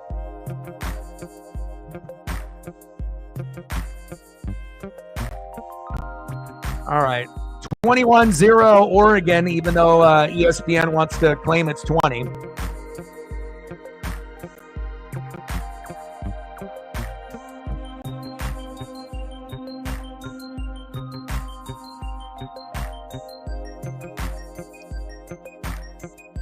Yeah. Yeah, but considering it took so long, to build your guys' amazing roster, and then losing your coach and losing all those players in the NFL, it was going to be a difficult task, to be able to come right out of the gates. It's like you're not in the same position as Oregon with recruiting, neither is USC. So, for some of those early, game struggles, hopefully as recruiting gets better and better and more top-tier players come to the Huskies and come to the Trojans, then we can get 2 more teams to join the Ducks. And then, like I said, maybe we can cause a little bit of havoc, in the Big Ten, because it's obviously not going to be UCLA. It's going to be the Huskies and the Trojans and the Ducks.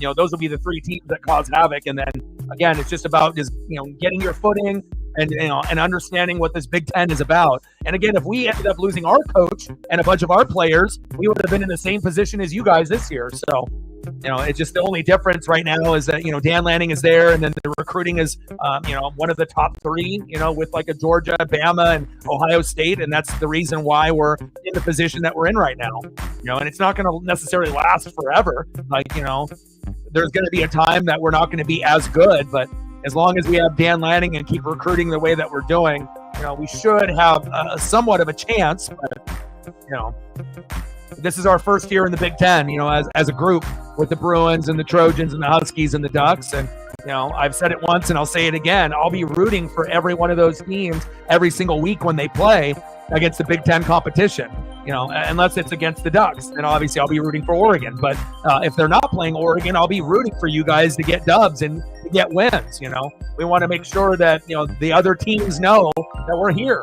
and again, it's not ideally what we wanted. We wanted to stay in our own conference. I think that would have been better for us, keeping the Pac-12 alive. But, they decided to pluck the 4 teams, and they probably should have did Utah over UCLA if they were smart, if they really wanted to make it a more of a powerhouse conference. But, it is what it is. They did UCLA because of the USC rivalry. But, I'll be rooting for you guys to get back on track, and hopefully we can end up all towards the top, with Penn State, Michigan, and Ohio State, with Oregon, Washington, and USC one day. That's my dream. That's what I want. 2nd down and 11. 21-0 Ducks. Floater. Morissette with the tackle, or the catch, excuse me. Oh, it looks like he's injured. Uh-oh.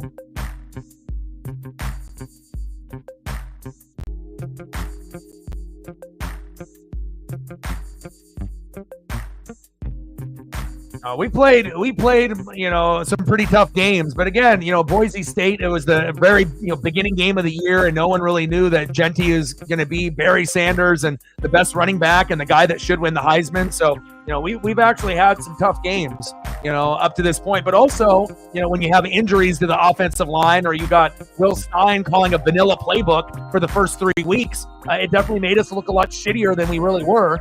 And, if we would have played like we did in the first couple weeks, we would have ended up being like 7-5 or 8-4 and not even ranked. So, again, we had to turn things around, and, they made the adjustments. And, I don't know what it's going to happen with this team when it's all said and done. But, at least there's one team right now for the time being that's trying to represent for the Pac-12. So.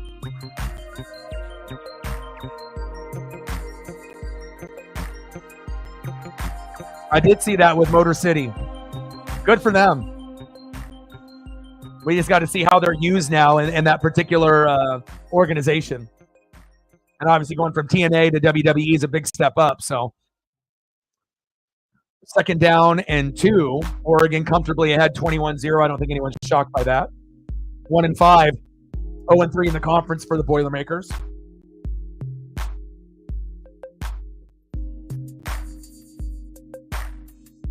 A little handoff. Ooh, nice cutback. Wow. First down, Boilermakers. Oh, absolutely. Boise State was tough. I mean, hell, if Boise State plays a lot of the teams in the Big Ten, I would assume that they would win a good chunk of those games against the Big Ten opponents. I mean, you got literally the best player in the country. I haven't seen a running back like that in a minute. So I definitely think that, Boise State would be beaten up on a lot of teams this year. Lay down, Pacey. Good girl. Good girl.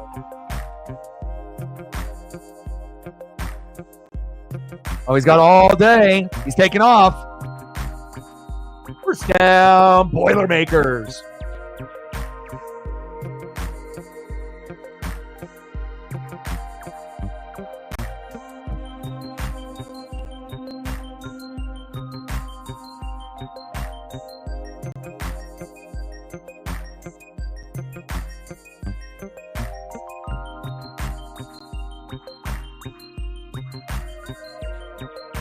Yeah, but like I mentioned to you a few days back when we were having the conversation, Oregon and Texas wins over current top 25 teams, Oregon 2, Texas 1, wins over current top 20 teams, Oregon 2, Texas 0, wins over current top 5 teams, Oregon 1, Texas 0, strength of schedule, Oregon 35th, Texas 82nd. So there is an SEC bias. That's just how it goes. And again, we understand that, Georgia and Bama and Texas and Ohio State are going to get a whole lot of love, and it's a little unnatural for some of these, voters and fans to kind of root for Oregon or give them any credit. But, we're here.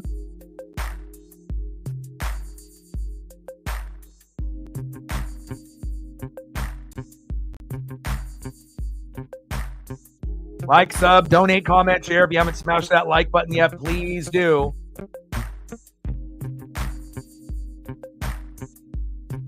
And hopefully we can get to at least 20 before the game ends. We need 9 more to get to 20, and we're still waiting on the dono train.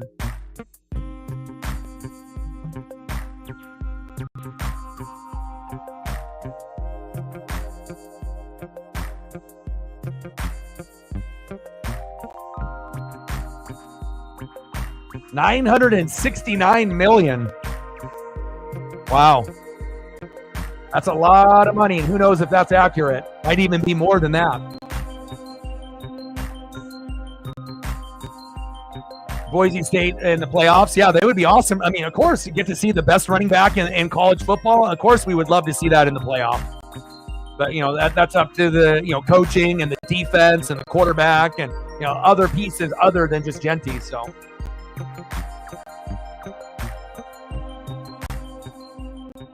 I mean, if we're being really honest, we are very lucky to be at the record that we're at right now. Into the corner, incomplete.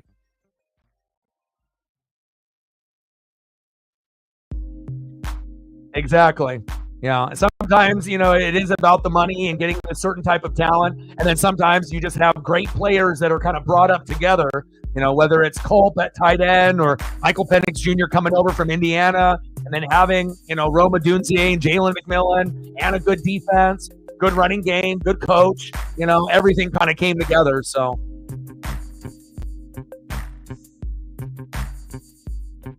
36-yard attempt here on 4th down and 4. They're just trying to get off the schneid here.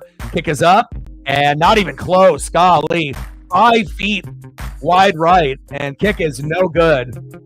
And the Purdue fans boo. I don't know if they thought they were actually going to win this game against Oregon, but I mean, you're 1-5. You're not going to beat us. I mean, hell, we would probably still win even if we had our backups playing.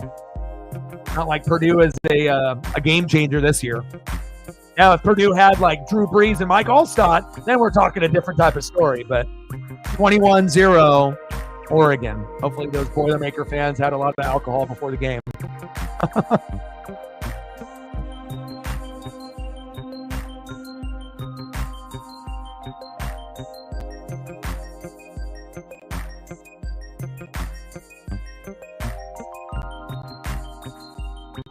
Yeah, are you surprised that you're 4-2 with all the additions of the Pac-12 teams and everything that's gone on?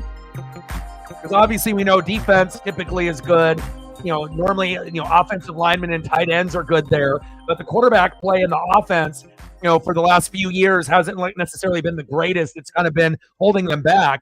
But this year, it looks like the offense is a little bit better than the last 2 years. And again, if it wasn't, you wouldn't be 4-2. Maybe you would be 2-4. So obviously, playing Washington and beating them the way that you did was a little shocking.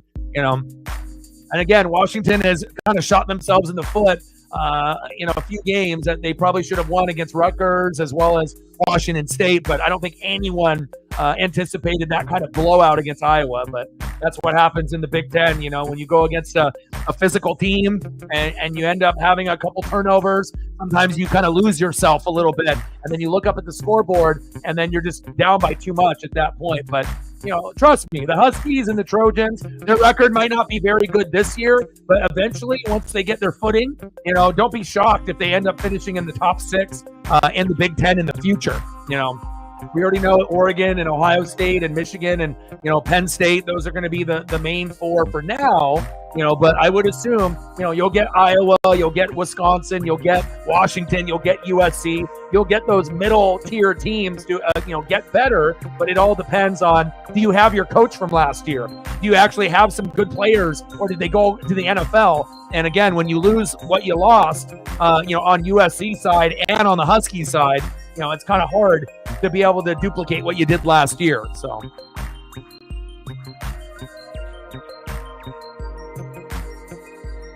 you got a new, that probably has made a big upgrade in the offense. It's still probably not exactly where you want it, but, again, obviously the win against Washington, it showed that, whoa, you can actually put up some points and whatnot. So,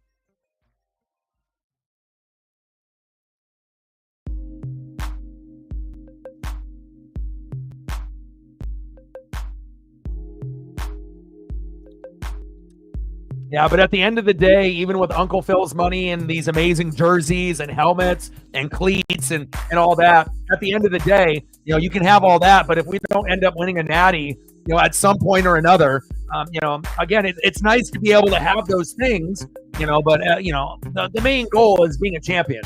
At the end of the day, I want to be able to see the Mariners and the Ducks, win a championship before I die. Even if it's only one time for the Mariners and one time for the Ducks, that would be on my bucket list for sure.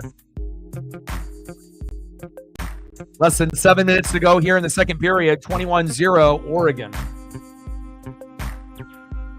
Quality control analyst for the Packers, head coach at Western Michigan. What's your OC's name?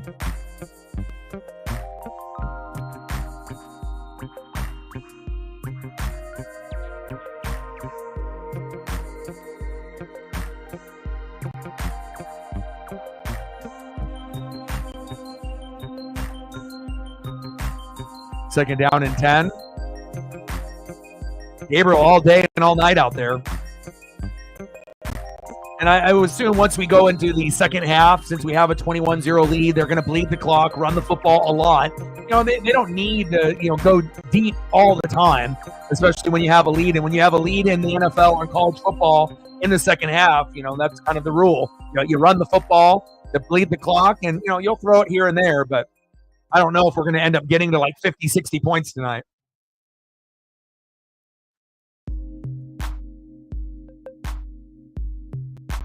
Man, if we ended up doing it, that would be amazing, man. Like, it'd be a dream come true.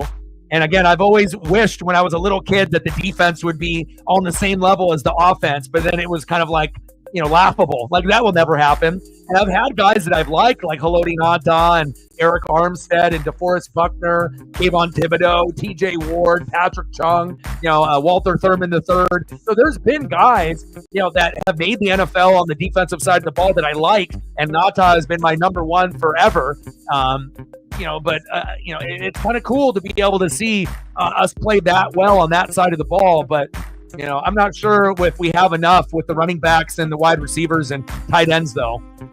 We'll see. But it also helps that Harbaugh is out, Saban is out, Michigan and Alabama aren't normally as good as they are. Georgia and Texas, have kind of been exploited as well. So it's like, it's up for grabs this year, and we have a playoff this year. So not only is it not the regular, teams, going from the BCS to the playoff, now all the elite teams that normally were dominant aren't as good, and we have a playoff with more teams available. So who knows, who's going to end up being the champion at the end of the year? Will it be Georgia or Bama?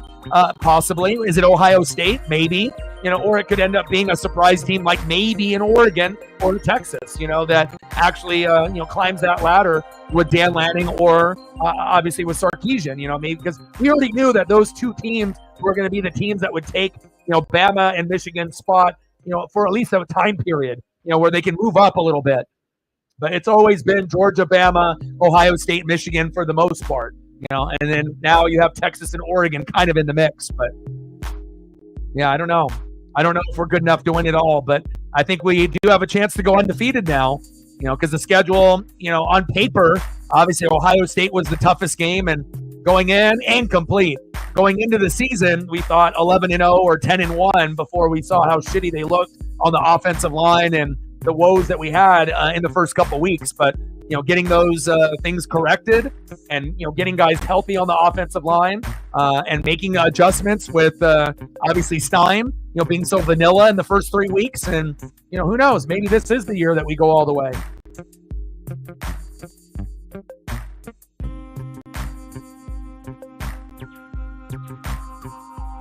And it kind of helps, that I feel like Oregon has a good ranking, but I feel like if you look at the talent of some of the teams, that it's kind of a down year. Like if you look at Texas, like overall, Bama overall, Georgia overall, Ohio State overall, it's not like Ohio State has CJ Stroud back there. It's like, I feel like, it's up for grabs. And I don't really think there's one dominant team in college football that normally we were like, oh my God, Georgia, or oh my God, Bama. Like there's no way anyone's winning. And then, yeah, maybe Ohio State and Michigan can get to the championship, but they're not going to win, right? And normally that's what it is. But this year, I feel that it's kind of an even playing field. Like I don't really feel there's one team that's so much better than the rest. Like I really honestly don't know what's going to happen this year. It's up for grabs. The Natty is up for grabs this year. Got some good games. Lions, Vikings, Chiefs, Niners. Even that Hawks, Falcons game is going to be good, baby. I'll be watching that. I'll have Red Zone on, and I'll be watching like 4 games at once for sure. 21-0 Oregon.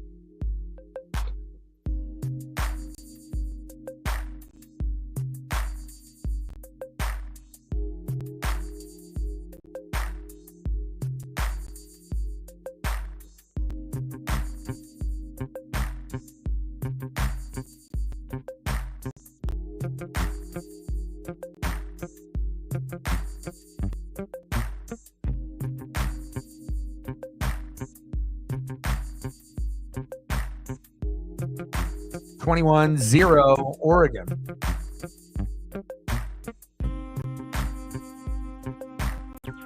I'm looking forward to tomorrow, though. Scouting, watching film, and obviously breaking down Georgia and Texas. A lot of NFL players on both those teams. Should be a fun game to watch that could go literally either way. Should be must-see TV, just like Georgia-Bama was. Good tackle there by Oregon. Jackson with the tackle. And also, too, getting Jabbar Muhammad from the Huskies to join Oregon. I mean, if he was still on Washington, think about how much that would have helped you guys out. Maybe you guys don't lose to Rutgers, or you don't lose to Washington State if you had Muhammad still in a Husky uniform. So that was a big addition for us. If we didn't have that piece, who knows, how many games that we might have possibly dropped up to this point. 3rd down and 12 here on the Purdue 15.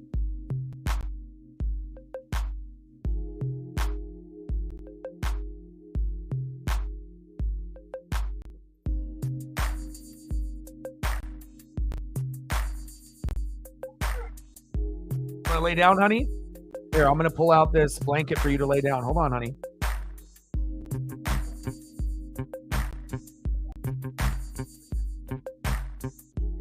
There you go. More room to lay down. Where you going, honey? Oh, you can't lay down there. No, there's not enough room for you to lay down there, honey. Basically trying to lay underneath the computer table here. Here, come over here, honey. Come here. I don't want you laying down here. Come over here. Over here. Okay. Want some blueberry strawberry? Oh, let's go get some blueberry strawberry. Come. I'll be right back. 1 sec. Come on, let's get some blueberry strawberry. I can't have you.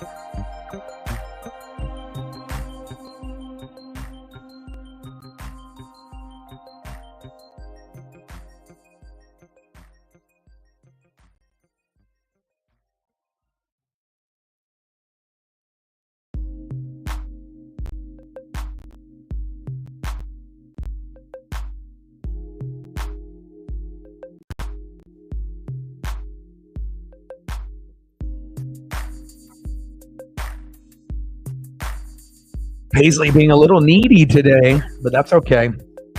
She misses Dad.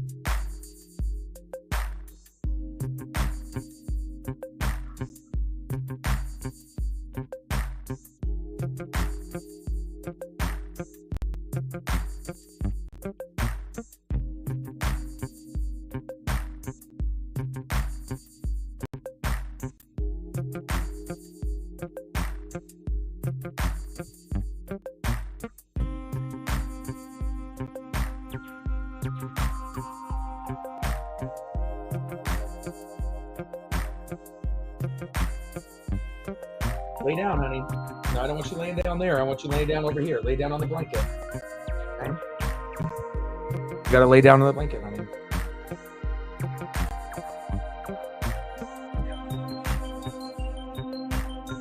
Oh!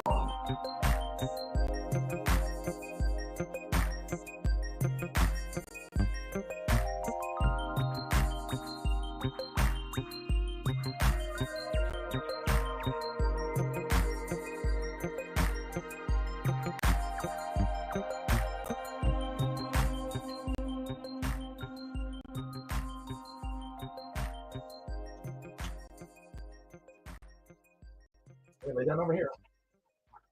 Lay down.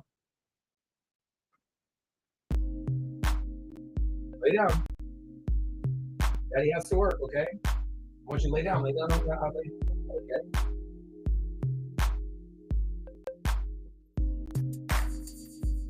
Lay down on that. Lay down right here on the blanket.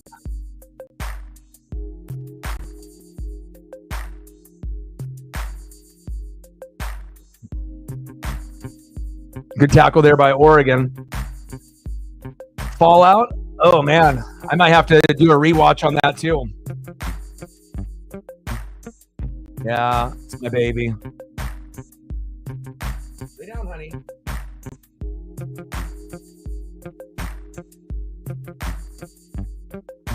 Best thing in my life.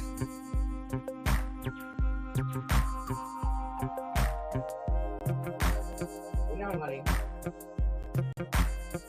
I got some new like Oregon Duck socks, and I think she's like fascinated by them. I normally just wear like no-show socks, and I have like these. I have like a big like bin of like duck socks that are brand new that I've never worn. You know, usually they have like player image on them or like puddles on them, and some of them are like knee high or like, you know, kind of like longer socks. And so I decided to, you know, bust out a brand new pair that I've had probably for like 5-10 years, and I think she's like kind of confused. She's like, what is that on your leg?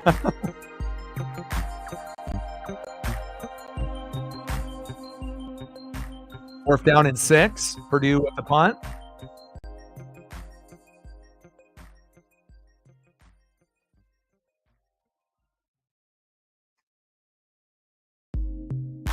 Good girl.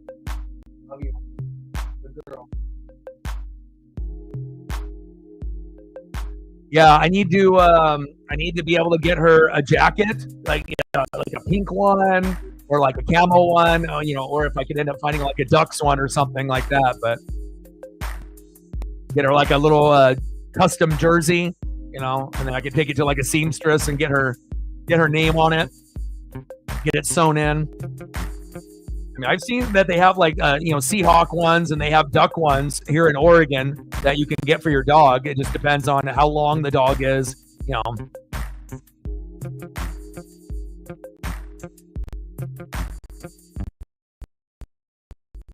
George James with the short carry. Appreciate you. Yeah, but it would be cool to get her a little Ducks outfit. But, the harness that I have is kind of Oregon Duck colored. It's, kind of like that green apple. And then obviously with my leash that's extendable is also kind of green apple. So usually we're all ducked out when we go for walks every day. Thank you so much. I appreciate you. $20 holla. Stacks on stacks, racks on racks, a little cactus jack bang bang. Thank you so much. 80 to go. A few more likes to get to 20. Let me know what you want to do for photos. If you want Hawks for good luck. Huskies have a bye week, which is a little disappointing for me. I was actually looking forward to watching the Huskies play this weekend. And again, when it's football season, I'm doing, scouting. I got to be able to see what we have available on each team. And, it's not like I just watch Oregon. I really do like to watch, USC and Washington and, keeping up with what the Cougs do and the Beavers. And, of course, it's like, the top tier matchups are going to be the most exciting, like Georgia, number 5 versus number 1 Texas. That's like, wow, that gets me excited. But, I like to be able to keep up on your guys' teams too. So that way we have something to talk about. And also I can see how you guys are progressing, throughout the year. So.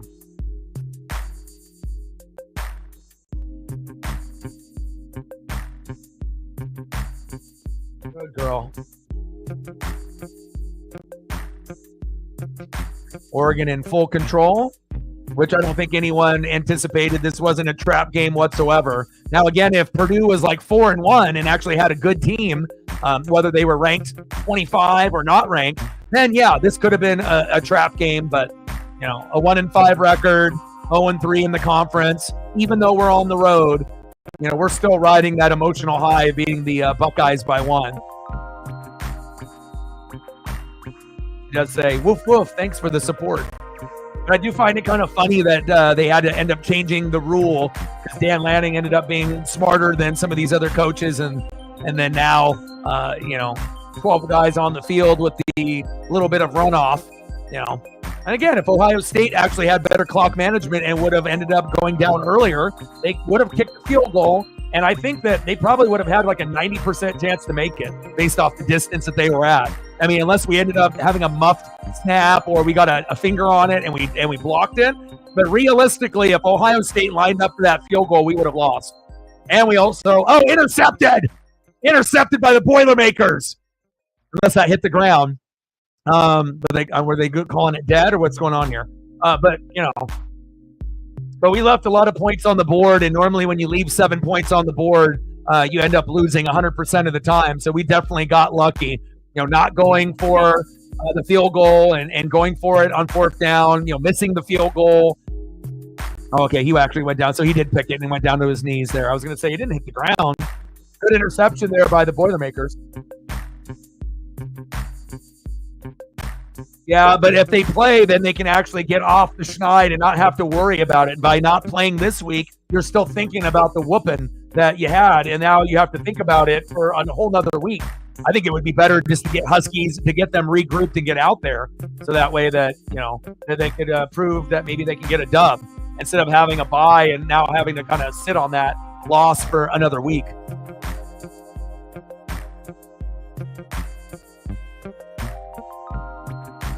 Yeah, I think that there was a lot of people shocked about that score.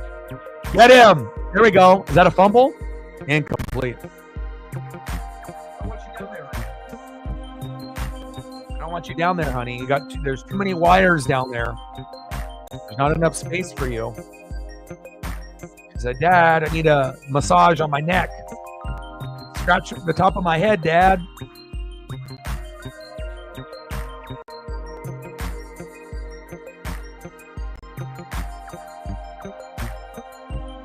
Best defense we've ever had.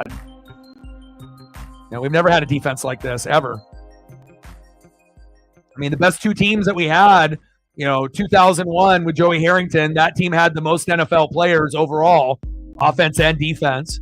And then obviously the team that we had in 2010, where I'm wearing this jersey right here, where we should have won the Natty against Cam Newton and Auburn. Those were the two best teams I think that we've ever had. First down and 10. Boilermakers. Get him, baby. Dive. Good catch. Oh, fumble. Yeah, baby. There we go. As soon as they end up making a play, let's get that fumble, baby.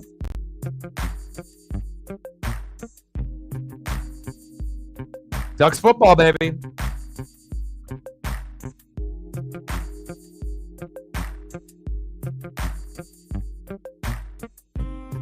Yeah, and why do you think, Reflect and Oreo, why do you think you guys are doing the two quarterback strategy? Like, what's the purpose of that?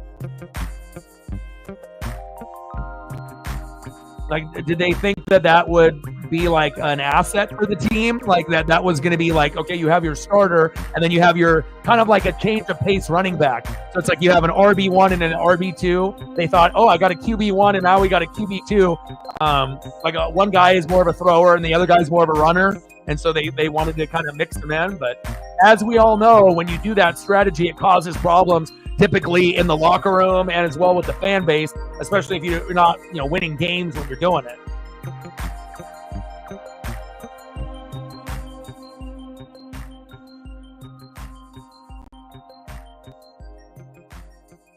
First down and 10.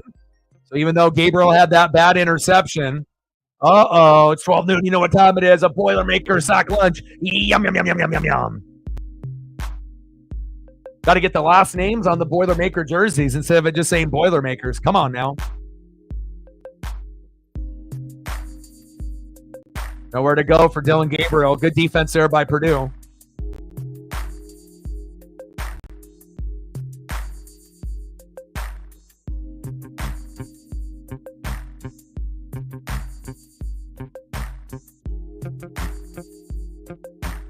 Right. Having a good field goal kicker is very, very important. And obviously, Oregon typically doesn't have a good kicker most of the time. And yeah, how is that possible? Seriously. Thinking it would be harder to defend.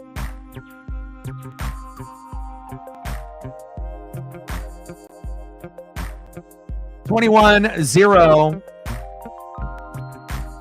And again, there's going to be little plays that the other team ends up making, but it's not like Purdue's going to threaten us in this game. This is almost just like a practice. Again, we would assume that at some point Purdue will score, but obviously we're just kind of going through the motions right now after that Ohio State win. So, but we'll take it. 21-0 is a lot better than just only being up like 10-0 or having the game being close. So,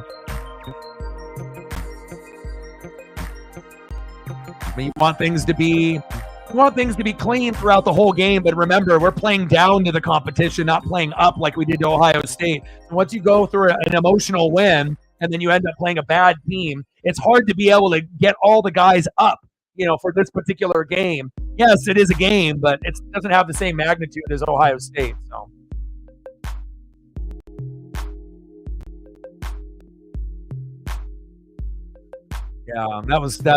Yeah, that one was the one. The Washington State one was just kind of a bad play call at the end of the game, when you're going against the Cougs in the rivalry game in the Apple Cup, but no excuses against Rutgers. That was one that you guys should have had regardless. But, I guess sometimes we have to have those tough losses and hope to, we can improve those as, the year goes on. So.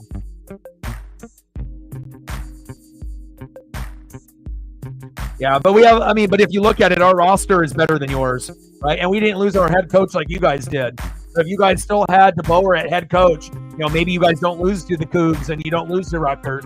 Maybe the strategies are a little bit different. And, the players that are playing are a little bit different. And maybe you only used one quarterback with DeBoer instead of two. So you got to think, with our roster right now, we're at the top of the Big Ten with Ohio State for a reason.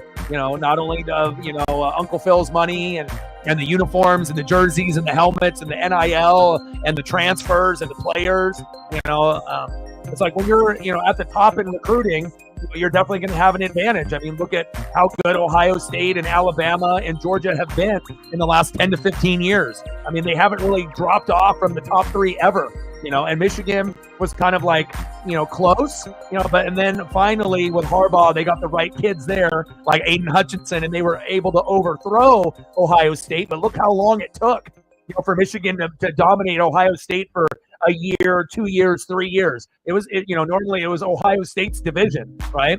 But then Michigan got the right players with the right coach, and they made it work. But again, now with Harbaugh gone, they're back at square one. It's like you got to be able to have that elite coach to get the players to come play for you. And if you don't have an elite coach, it's hard to keep up with the teams that do. I think that's, pretty basically what it is. So what do you want to do for photos? Anything that you want to be able to see? We're at 20. We got 80 to go. How many likes are we at? We're at 13. We need 7 more likes to get to 20.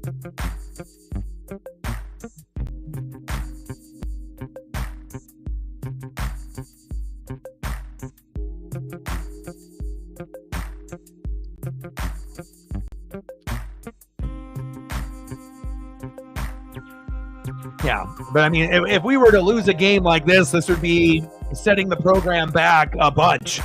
I mean, I get it, we're on the road, and I still, to this day, I still think that, like, our running backs and our wide receivers and tight ends, they're more like RB2s than wide receiver 2s and 3s, and Jordan James has got some talent, but it's not like LaMichael James, it's not like Jonathan Stewart. It's not Kenyon Barner, it's not Bucky Irving. Like, it's like we have players, but I just feel like they're like the leftover players that were the backups from our stars, and they're good enough, to hang around in college football this season because a lot of people ended up going to the NFL or graduating. But I just don't really feel, the offense is anywhere near. This is the worst offense that we've had in a long, long time. Now, the defense is the best that we've ever had. So I guess there's a trade-off there. We got the best defense we've ever had, but the offense went backwards.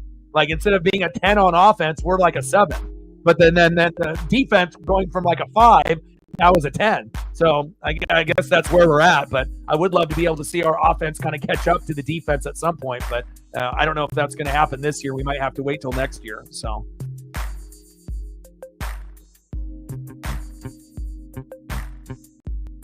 I'm going to get a couple of Husky photos up here for Reflect. And Captain Oreo here.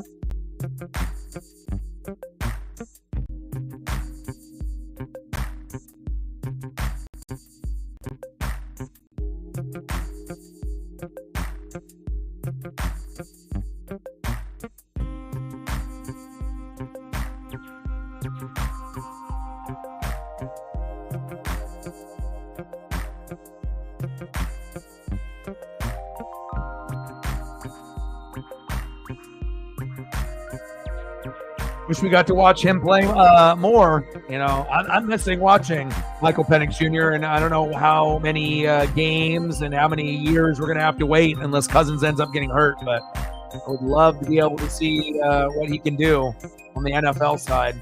His time will come.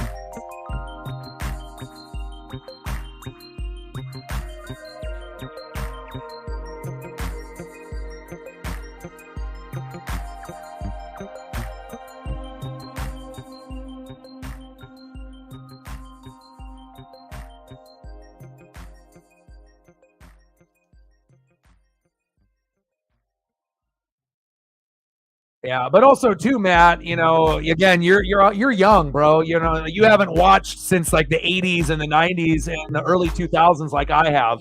So it's like I know when our teams are good, when we have that top tier talent. We don't got fucking any D'Anthony Thomases. We don't got no fucking LaMichael James. Even like a Jonathan Stewart. We don't have anything like that. It's like, is there any players that are on the offense that are going to go to the NFL and dominate? And the answer is no.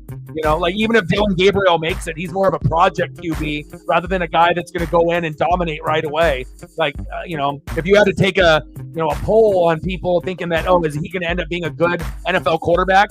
Dylan Gabriel is not going to be a top 12 quarterback in the NFL. It's just not going to happen, based off his skill set. And if you look at Jordan James and Tez Johnson, they might be okay for college ball, but they're not going to necessarily do anything on the NFL side, at least unless they get on the right team and they get the right opportunity. But I mean, if we're just talking based off talent, Herbert and Jordan James and Tez Johnson and all these guys, Evan Stewart, we don't really have anybody good enough for the NFL on the offense. Let's be honest. Now the defense is a different story, but again, I feel like the talent level this year is a lot more even than it's ever been. And we got the college football playoff. Michigan isn't as good. Georgia and Bama aren't as good. Ohio State, obviously, is still going to be good, but it's not like they got C.J. Stroud. Well, Howard stinks. He's not a good quarterback. So it's like I think it's kind of up for grabs, but it's not like we have amazing players on offense that are going to dominate the NFL.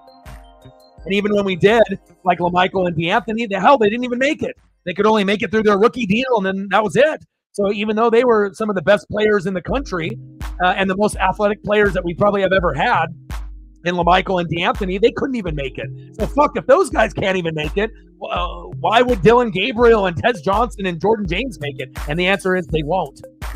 We just have to take advantage of where the college game is at this moment. But the players really aren't that good. I mean, if we go back even to the Joey Harrington era, and you go back to look at the players that we had with Maurice Morris and Ontario Smith and Keenan Howery and Sammy Parker and Justin Peele, you're too young to, know what that's all about, but, again, I used to watch games where they would win one game a year, so to be able to see the progression of this team, but, we're all right, but again, I'm not really too thrilled with the offense. It's the weakest offense we've had in a long time. We might be winning games, but it's just that we're playing inferior opponents. And then obviously when we ended up playing someone that was legit, we barely won, but we won, and that was an epic game. And that was really more of the crowd willing us to the victory rather than, we just played amazing. It was, if we didn't play in front of that Autzen crowd, we would have lost that game more than likely. And hopefully we can end up matching what we do on the defensive side. But again, I mean, this is the weakest offense that I've seen from Oregon in a long time. Not really any NFL players on this offense. And then if Dylan Gabriel does make it, it's not like anyone thinks he's going to be an elite quarterback.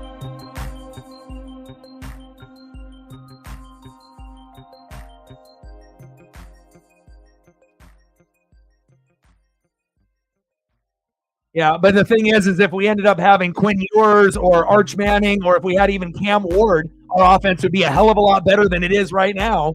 Cam Ward's a lot better than Dylan Gabriel, in my opinion. So.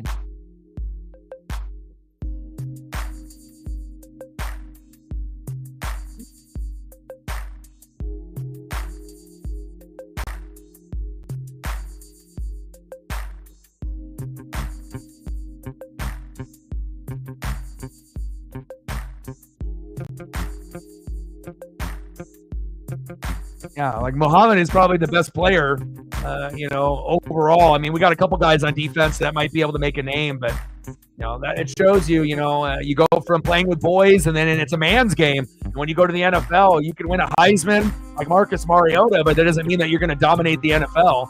There's a different level. You have to be like Haloti Ngata. That's a good example. If you are built like a beast, like that, then that's the type of player that ends up, having a Hall of Fame career. Obviously on the team that he got on to be able to play with elite talent like Ngata did, playing with like a Ray Lewis or an Ed Reed. But, that's really the example of, what you would need to be elite, and again, there's not a whole lot of Haloti Ngatas out there. So.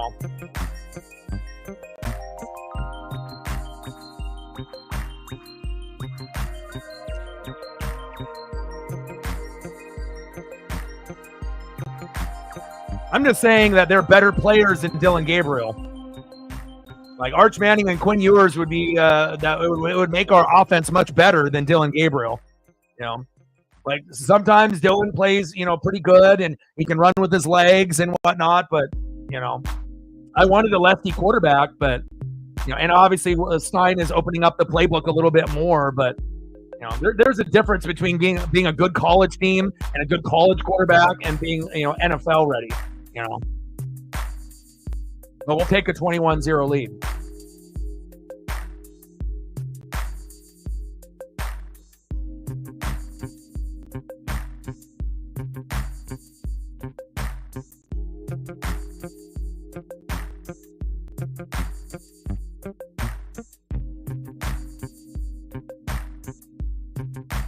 Yeah. And I don't really, I mean, we'll see. Obviously, Illinois and Michigan, we'll see where they're at, based on their season at that time. And then Washington always is going to be like a trap game, going against a rival like that. Indiana obviously has played very, very well this year. USC obviously is not as strong as they were last year. And, even though, defensively they played pretty well in game number 1. And obviously against LSU, it gave them a little promise. But I believe right now they're 3-3. So, still not, where they were. And obviously they had defensive woes last year with Caleb. So that's going to be a work in progress. But Indiana, USC, Penn State, Oregon, that's going to be tough.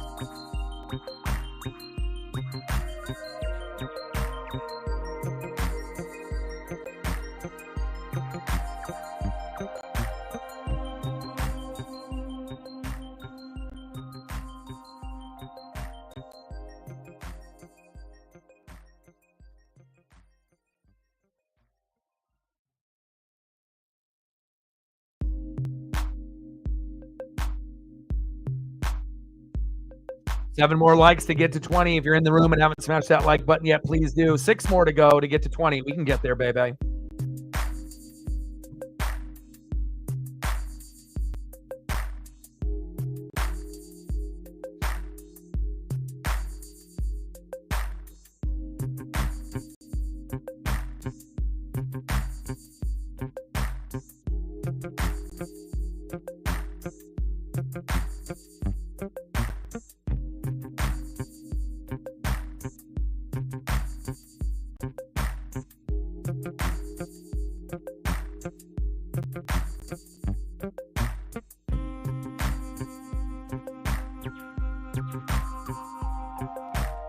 Penix made things very exciting. That's the type of lefty that I like, a Michael Vick type.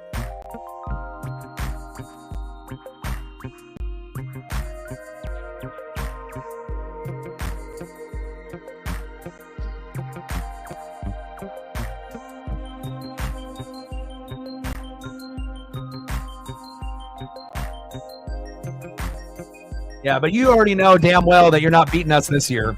So, obviously you have your team and I have mine, but you're not beating us this year. Let's be honest. If you can't beat the Cougs and you can't beat fucking Rutgers, like, how are you going to beat us? You know what I mean? Like, if you can't beat teams like that, unless we end up playing the worst game of our life. But, again, if you still had Michael Penix Jr. or Roma Dunzier, you had Jalen McMillan, you had Culp, then, there definitely would be a chance for you to win. But I just don't see, based on how your roster sits, how that's going to happen this year. Even though I don't really believe in this offense that we have, and our defense is our strong suit. But with that being said, sometimes you got to, I rooted for you guys, to be able to have a good season. And I know obviously it's tough for Husky fans and Duck fans to be able to be on the same page. But, I'm built a little bit different, where I can root for the Beavers and I can root for the Huskies, where, most fans of those teams can't root for the Ducks and whatnot, for success and whatnot. But, you can wish all you want, Captain Oreo, but it ain't going to happen this year. Maybe when you guys get better players and you rebuild the roster, then you'll be able to beat the Ducks. Same thing with USC, but it ain't happening this year.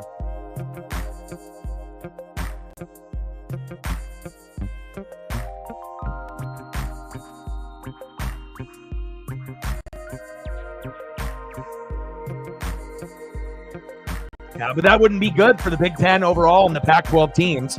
The only thing that would benefit it would be you, and that's it. It wouldn't benefit anybody else.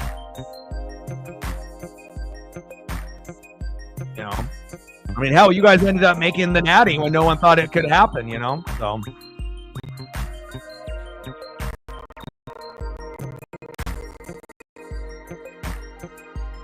But hopefully after we move on, from Dylan Gabriel, we can actually get a better quarterback that kind of suits the offense a little bit better. I like I said, I always wanted a lefty, but I didn't really want a lefty like Tebow. I wanted a lefty more like Michael Penix Jr., but obviously there's always going to be more righties that are available. So we'll see kind of where it goes, but hopefully the offense looks better next year.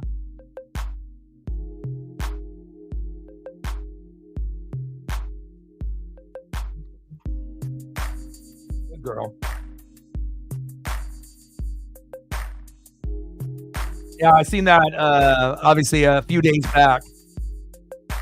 Yeah, Baker was also teammates with Sterling Shepard as well on the Bucks. So Baker played with quite a few players. Yeah, Mark Andrews can't talk to him during the regular season because it's the NFL, right? So you got to wait till the off season and then they can talk. So maybe that's why Mark Andrews is sucking ass so bad, because he's not actually talking to people to help him get better. You know, you're closing yourself off to even your good friends like Baker. Maybe talking to him could motivate you to play better. You know, and he's played better within the last couple of weeks, but he's had a horrible year, you know, compared to normal Mark Andrews standards. But, you know, it's not all his fault. It's also like Lamar and the OC not, you know, targeting him. But at least he's getting a few more looks the last couple of weeks. But still not a guy that I think people would feel comfortable starting week in and week out. I mean, the tight end position is fucking terrible. I mean, unless you got Kittle, Bowers, or McBride. But if you don't got those three, it's really hit or miss every week.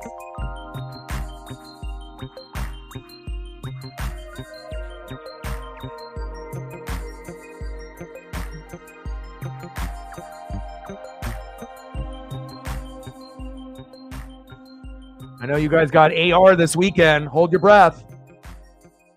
We'll see how he plays. You know, obviously, you know, hopefully he ends up playing well. And hopefully he doesn't get injured again. And hopefully you guys can win.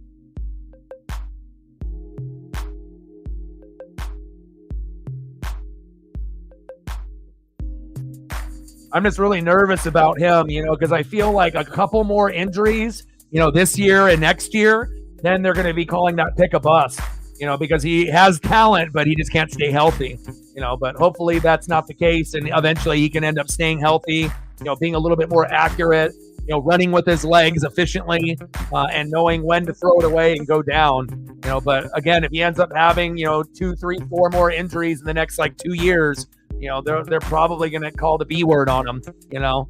And obviously Joe Flacco isn't going to be the long-term answer because he's like 39. So you could always have him fill in, you know, this year or next year. But at some point, you know, you're going to need to get a different quarterback either in the draft if he doesn't work out, or another, you know, free agent, you know. But you guys have always done the free agent thing, you know, Phillip Rivers and, you know, grabbing this guy for a year and this guy for a year. It would be really cool to be able to have a guy for like 10 years where you don't have to worry about the quarterback position. But it shows you how hard it is to be able to get the right guy at the right time, you know. But hopefully he plays well for you guys.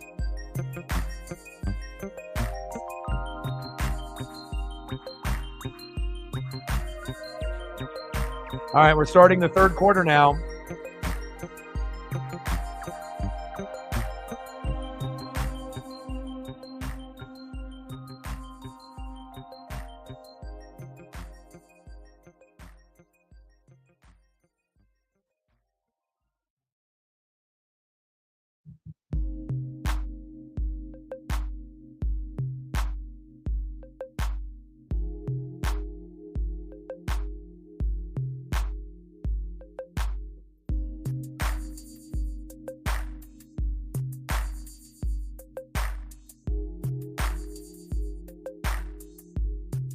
Let's go, baby.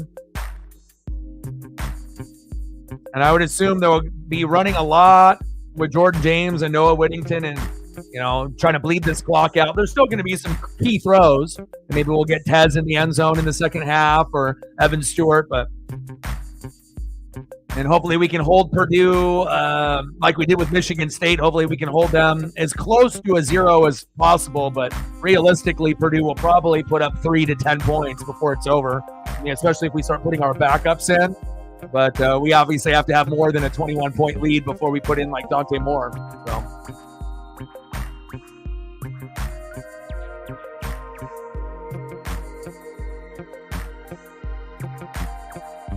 We're at 20, 80 to go. And a few more likes to get to 20.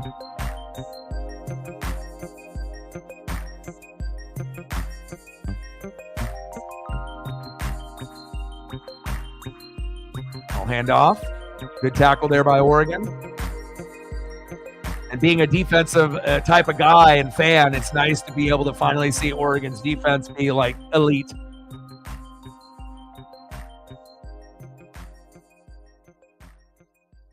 I know, honey. Daddy has to work. Daddy, this is the second half. As soon as Dad's done, we'll snuggle. You want a blanket? Get you a blanket. I got to go get Paisley a blanket. Hold on. Second down and 7. Oh, my. Oh, my. First down, Boilermakers.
Second down and 12.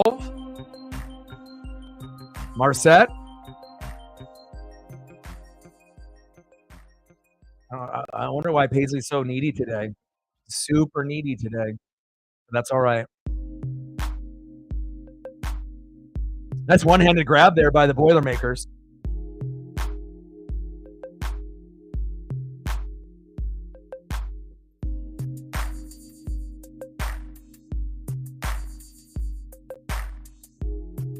Giancarlo with a homer.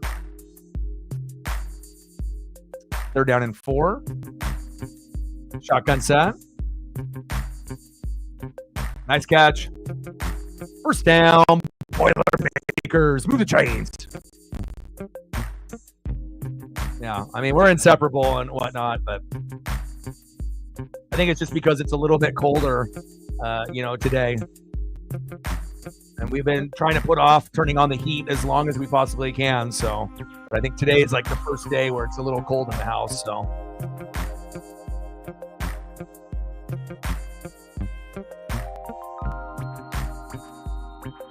first down and 10, and there's a flag on the play.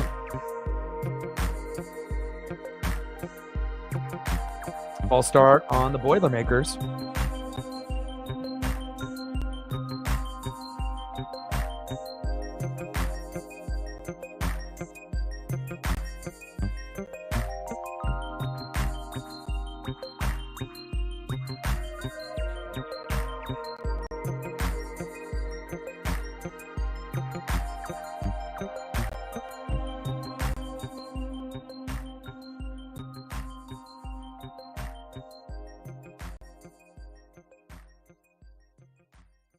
First down and 15.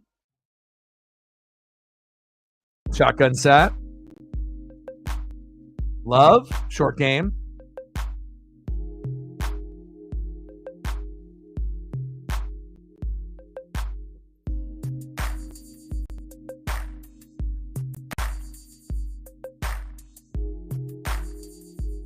Yeah, but this is the first time that she's tried to get like underneath the desk while I'm streaming. Usually that's something that she doesn't do. She'll just sleep in the room next to me, on the blankets and whatnot, or on the couch, but she just misses Dad, I guess. Wants to snug. She wants to snuggle. Snuggling with the pup. It's definitely high on the priority list. False start on the Boilermakers. Who do you think's going to win tomorrow, Sarah? Georgia or Texas? Number 5, Georgia, or number 1, Texas? That could go either way.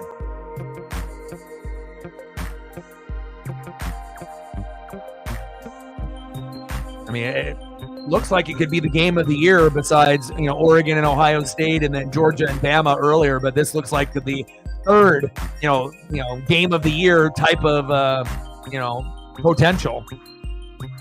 2nd and 17. Scampering down the sideline with a little leap. Tried to do a little Air Jordan leap there at the end as he went out of bounds. 3rd down. Texas. By how much? I don't know if Texas is good enough to beat Georgia, though. I think Texas is a little overrated, personally. They're pretty good on one side of the ball, but what about the other side of the ball?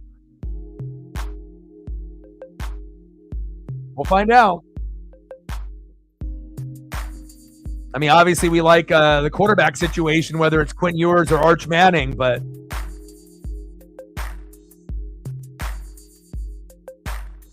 Alabama did beat Georgia, early on. So I guess you don't really know what Georgia you're getting. Are you going to get the traditional Georgia, or are you going to get the Georgia that got beat by Bama?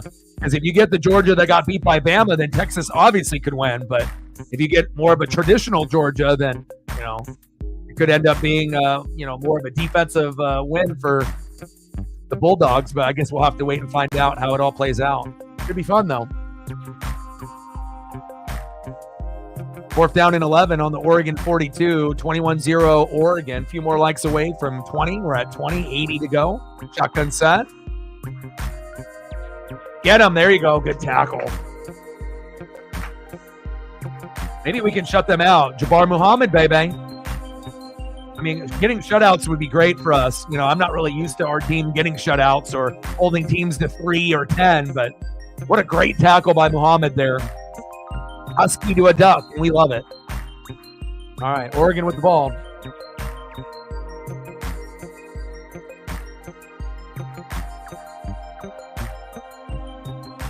Yankees 6, Guardians 2.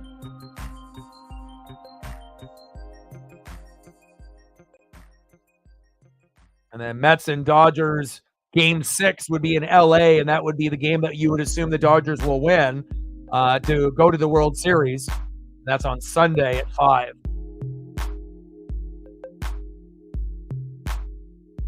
Oh, we'll watch that at the same time as the Jets and Steelers. I'll cover both games at the same time. And then Yankees-Guardians, game 5 will be tomorrow at 5:08. And then I got to take a look at NASCAR.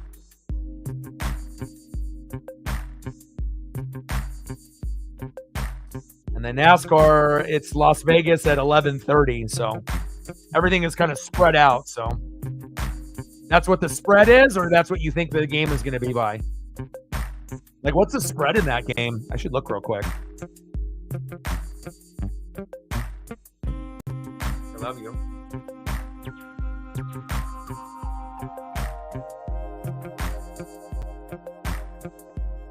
Oh, Paisley, you're so precious. The most precious thing on planet Earth, Paisley Pub.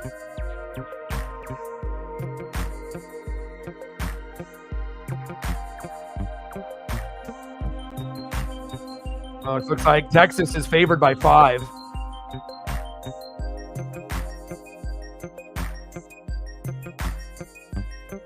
By 3 in the game.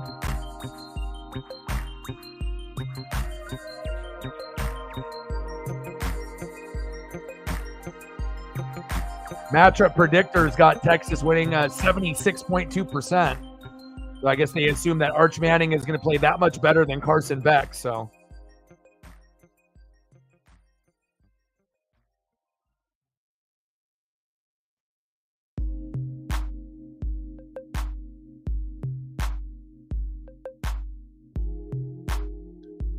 Hopefully it ends up being a good game.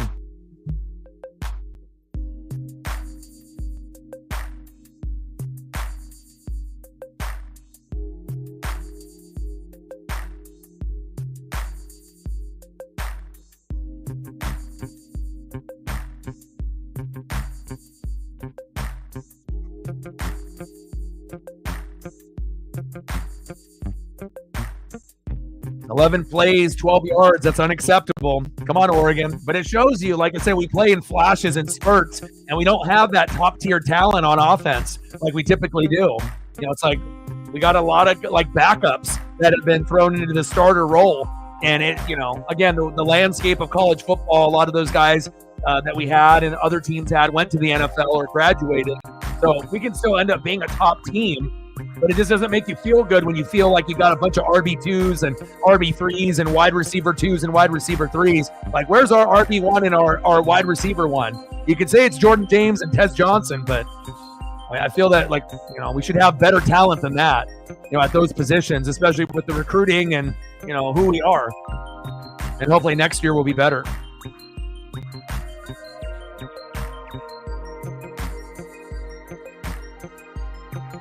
Nice pop there on Whittington. Yeah, I saw that. That's all I do. I read all day. All I do. Read, watch film. Read, watch film. Day drinking and having a weapon and then getting arrested. Not a good look, Jay. There we go. That was a great throw by Dylan Gabriel. Evan Stewart, first down, Ducks. Let's go. That was a nice one. Threading the needle. Good spiral right there, too.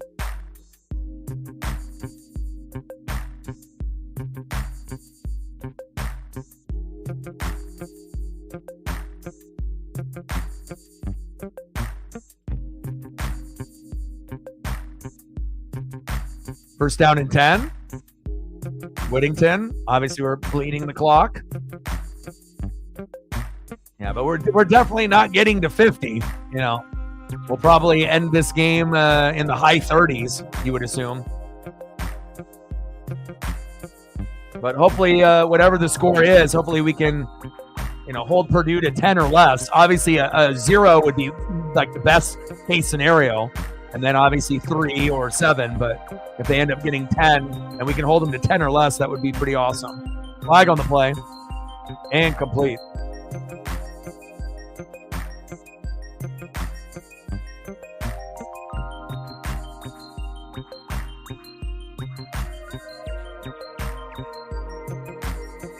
Illegal formation on Oregon.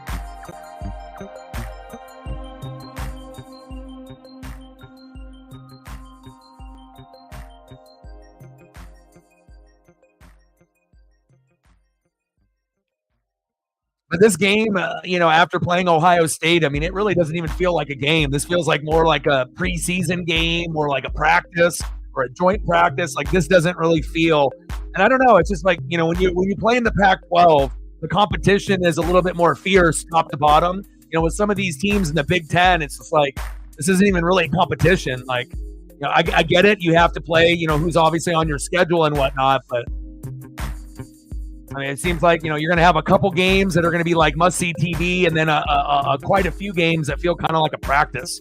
Doesn't like even really feel like a game.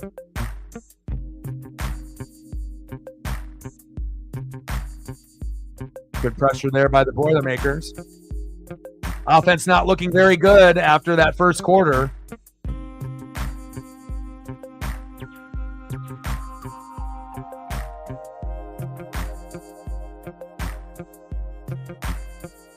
How you like the new job? You like the new job? Think you're going to stay at this one for a while? 3rd and 13, Gabriel, little check down. Whittington. Ooh, nice juke. Wow. Didn't get the first down, but hit him with the skirt. That was a nice athletic move. I always get nervous when running backs do that, though, because if you, move that, violently with a spin move or from, left to right, you can always get your cleats stuck in the grass or turf and tear an ACL, PCL, or MCL, or have an Achilles injury. And looks like we're pooch punting. Is that what we're doing? Brett in the building. How are you?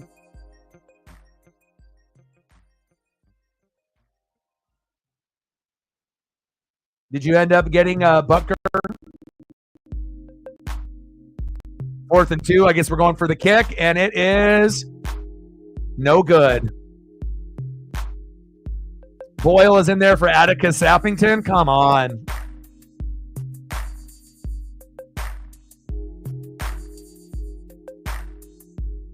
Need to get a better field goal kicker. Again, I think it's one of those things that we take for granted in the NFL, but again, they definitely take it for granted in college. And, for Oregon being 2 in the country, if we actually had top tier talent like LaMichael and DeAnthony, we would already be at like 40 right now or 50. Got to be more consistent. You got Bucker now, me too.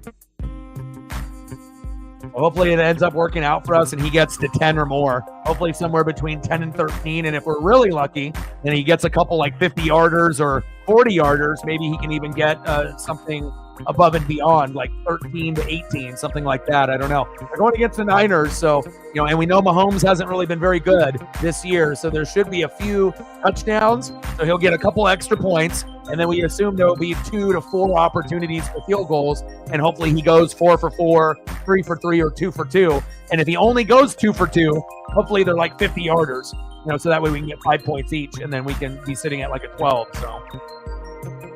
How's your day going? Missed you.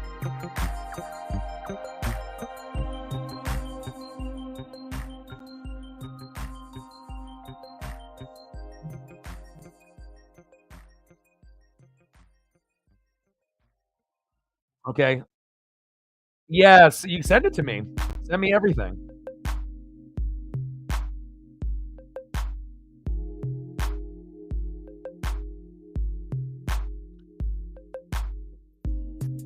And what did you send it to me on? Like by text message or like through, I guess we communicate with each other like on 5 different apps. So I guess it just depends on which one that you're going to send it to.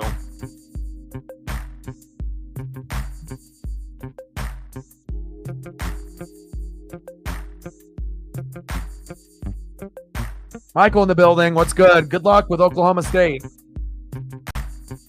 I don't got too many memories of Oklahoma State besides Barry Sanders back when I was like a kid and Des Bryant when they ended up playing in a bowl game against Chip Kelly as an OC before he took over for Oregon's head coaching duty in 2009. I actually have that particular VHS still in my collection where it's Des Bryant and Oklahoma State versus Oregon when Chip was the OC. So you texted it.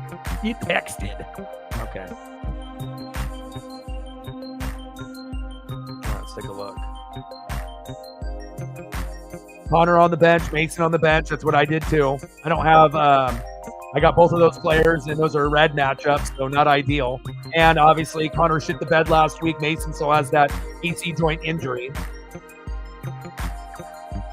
And obviously, we have to wait for Aubrey to come back next week for both of us. So we're both in the same boat. We both got Aubrey. We both got Buckner. I wish I had a better quarterback than what I have now. You got Jaden Daniels. I'm going to go Drake May this week, and hopefully it works. Oh, I would have told you not to play AK, but I guess too late for that. Brees, Amon-Ra, Neighbors, Kelsey, Bajan, Buckner.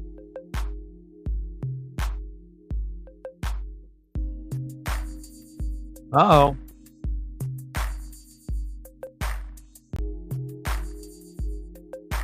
Yeah, I think the only piece that I would consider playing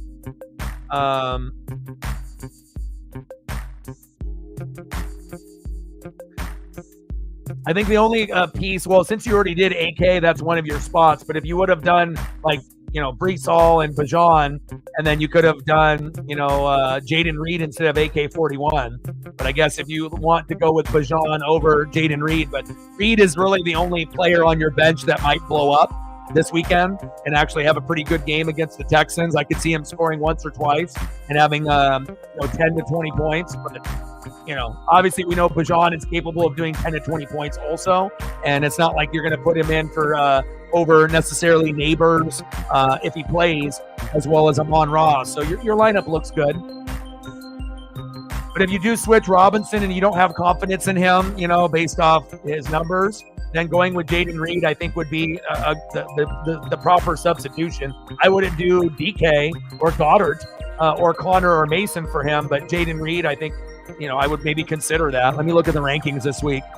Purdue going to the sideline and then doing a little hezzy. Let me look at your rankings here real quick for you. And you're doing PPR as well, right?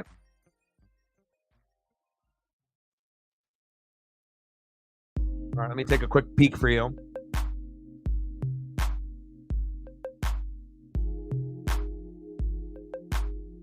All right, Brees Hall is 9th. Bijan is 6th, but he's questionable. So, or that's Brian Robinson. No, Bijan is 3rd. So they got Bijan against Seattle's D-line, so I would probably keep him in there because Seattle's D-line is still a little bit banged up. So Bijan is 3, Brees is 9, and then let me look at wide receivers. And Malik Neighbors is 1, Amon-Ra is 8, and DK on your bench 13. And let's look to see. Jaden Reed is 17 against Houston. So it's up to you, but I don't think I would have switched Bijan for Reed. I would have done Reed for AK if you had AK in the flex, or if I could have talked to you before that. So, but it's up to you, where you want to go. But I mean, if you do bench Bijan, realize he could score twice and get like 25 points. So just keep that in mind. And if you're okay with that, and if you bench him and he puts up 20 to 25 or like 18, and then Reed ends up getting 10 to 17, and you're okay with that, then then you can go that route. But obviously, the Seattle's defense has been banged up. They started off 3-0. They've dropped 3 games in a row because of the defense. With the guys injured up front on the D-line as well as the linebackers. But I got to look at the depth chart to see who's coming to play for Seattle. If they have a couple of those weapons back on the D-line and in linebacker, then Bijan, might still get decent yardage, but maybe scores once. But if they're all out again, then he might end up scoring more than once or getting more than 100 yards. So, fumble. Was he out of bounds, though?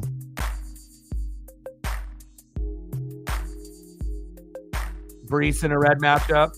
Yeah, let me look at the matchups real quick from the other guys in our league. Let's take a look.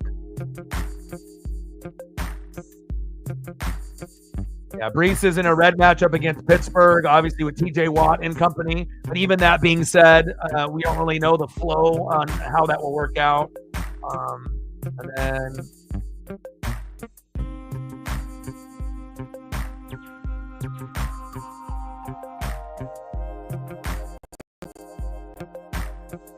then Bijan is obviously, Bijan you want to play. I don't think you want to, if you're going to take one of them out, maybe if you want to take Brees out and go Jaden Reed, you can maybe go that route, if you want to do that. So, but I wouldn't take Bijan out of the lineup against the Hawks. I think that would be a good opportunity where, like worst case scenario, Bijan gets 10, but there is a chance that he could get 15 to 25 this week. As long as they get enough, opportunities for him to get the ball, which is a little hit or miss, with the offensive coordinator for Atlanta, right? So, but just because it's green doesn't mean they're always going to hit with green. We've also seen guys in red, hit big numbers too. But, that's a tough call, but I would assume you're going to get good numbers by the receivers for Love and for CJ Stroud. So I would assume Tank Dell and Stephon Diggs are going to eat. And I would assume Jaden Daniels, being the best receiver on that team, is going to eat as well. Stormbum, yes, I will be doing Georgia and Texas. So, yeah, so I would keep Bijan in. And then if you're going to swap somebody, maybe take Brees out and then, put in Jaden Reed. But that probably would be the only thing that I would do, It's like kind of tough. Like, Brees could end up getting 8 points, or he could end up getting 25, or maybe somewhere in the middle, like 15. It's like, it's very difficult to gauge the Jets, like where they're going to go. Like sometimes, Garrett Wilson blows up and sometimes he has a horrible game. And sometimes Lazard is the main guy. And now you got Devontae Adams also. So it's like you have so many weapons and only one football. Like what happens, in that game against Pittsburgh's defense? And also, is Russell Wilson going to play good, or is he going to play like shit? We don't really know how that's going to work out, him taking over for Justin Fields, but normally the Pittsburgh defense is pretty good. So Cameron Hayward, TJ Watt, Minka Fitzpatrick and whatnot. So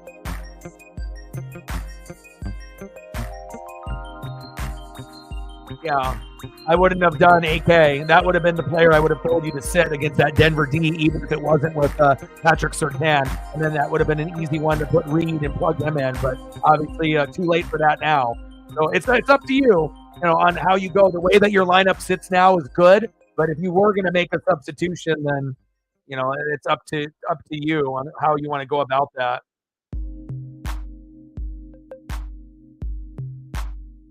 But I mean, you got enough players to make up for AK-41,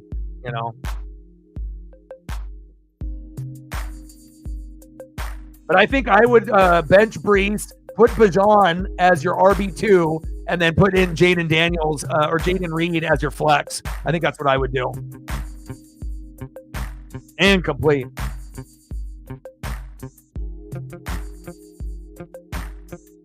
It's okay.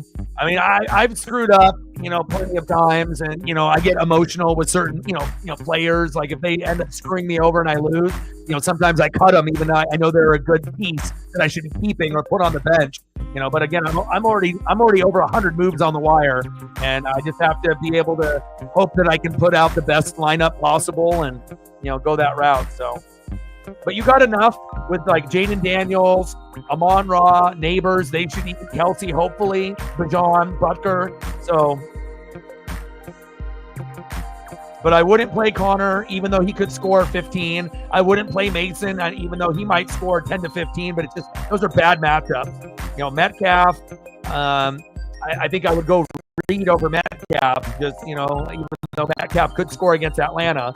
And then Goddard, I don't think I would go Goddard over Kelsey at this moment, too, because he's injured on top of that, too. And you can't play Aubrey because he has a bye.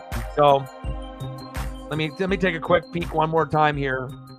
Let me look at the numbers.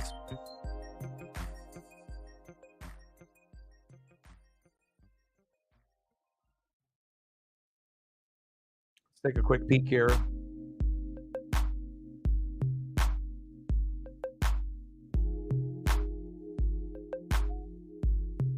All right, Reed is the fourth best receiver in football, right? So he's gotten 33, 6, 10, 27, 13, and 14. So he's very consistent. 6 targets, 2 targets, 6, 8, 6, 6. And he scored 3 touchdowns game 1, game 4, and last week. So, it looks like, based on the last 4 weeks, he's going to get anywhere as low as 10, as high as 27. So... And it's a projected right now 27% boom, 27% bust, projected for 14.6. And then with, hold on, honey. I know, honey. Hold on. Hold on, honey.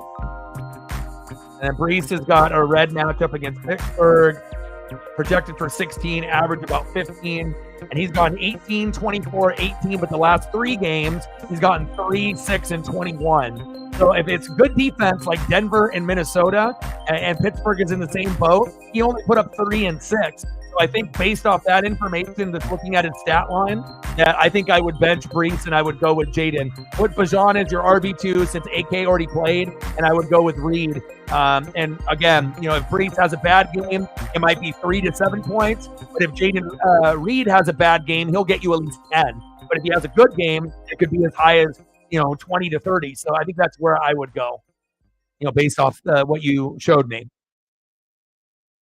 And let me look at Reed's numbers. Hold on, honey.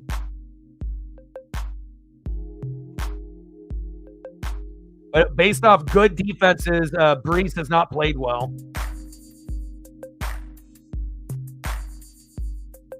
$33, 6, 10, 27, 13, 14. So, I don't think there's going to be any type of game where he goes 2 for 2 with 9 yards, and that's what happened against Indy in week 2. So, 10 to 33 points is where Reed is at, and that's obviously the number 1 target for Jordan Love. Nice run. First down, Ducks.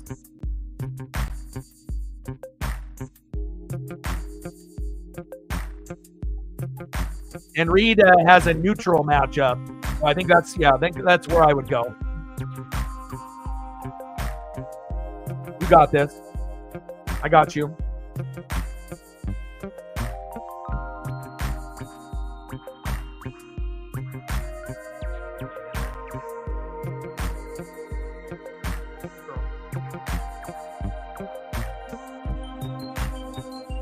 First down and 10, 21-0 Oregon.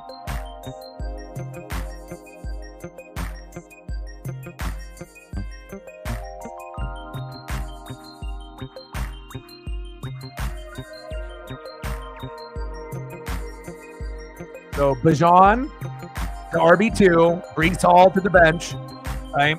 And then, but also too, you got to think, even though it's red, Breece could still score twice and get like some crazy number. But I think based off, his, defenses that are tough, against the run, he hasn't been good this year. So Minnesota obviously shut him down. And, when you get a couple good defenses like that, and they have so many weapons on the Jets too.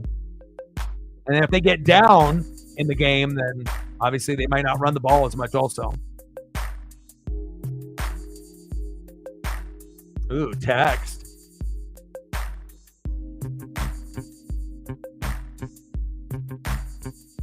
Yes, just like that.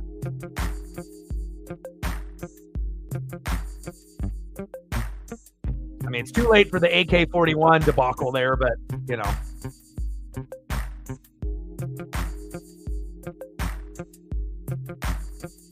that's going to give you the best shot to win.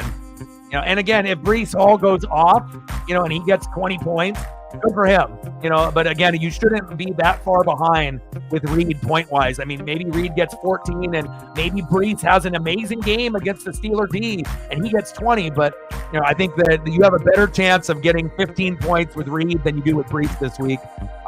So if you go with Reed there, that gives you a better shot. It's the number one target for Love. Love loves him, so... And it's a neutral matchup rather than going with a red with Breece. So I think that will give you the best shot to win. Daniel in the building, what's good? But in all honesty, too, even if you would have played Breece over AK, maybe AK would still get more points. I mean, we'll see what happens. I mean, it might be the same number. We'll find out at the end of the weekend if Breece ends up getting more than AK-41 or not. So maybe he ends up getting 5 to 8 points. I mean, he's definitely touchdown dependent, so.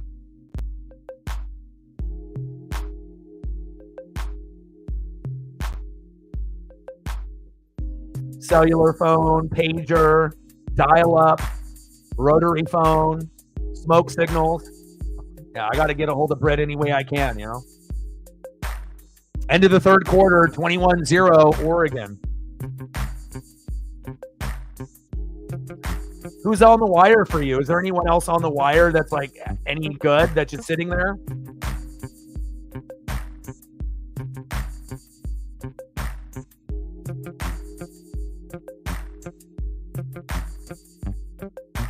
I mean, there's not really anybody I can see offhand that I would be like, oh, we got to get rid of this guy. I mean, everyone is, the team looks good.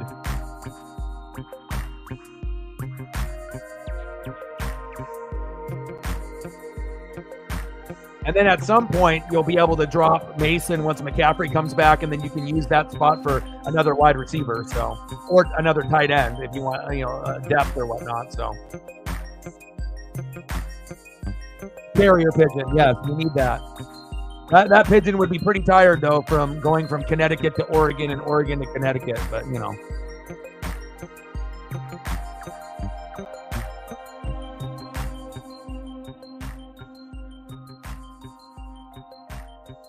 Yeah, Purdue is not a good football team. 21-0, and it's like we're not even playing good.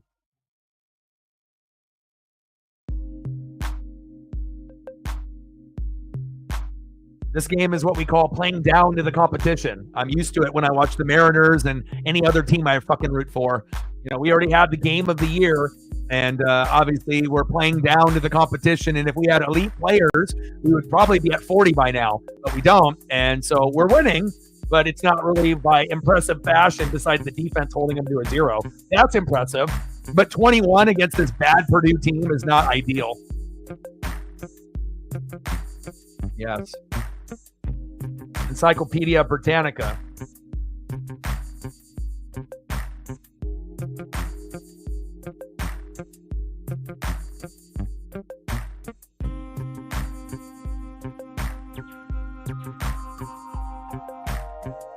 Ooh, I'd be grabbing some of these players. Wow, you have some like good pieces there. Still sitting there.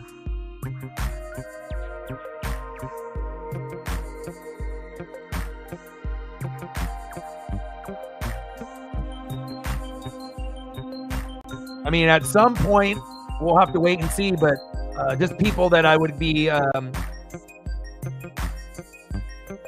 right, so I can already see some pieces that, you know... So when I look at this particular roster, like Baker Mayfield, obviously would be someone that... I mean, you already have Jaden Daniels, so you don't necessarily need him, you know, at the moment, so you're okay there.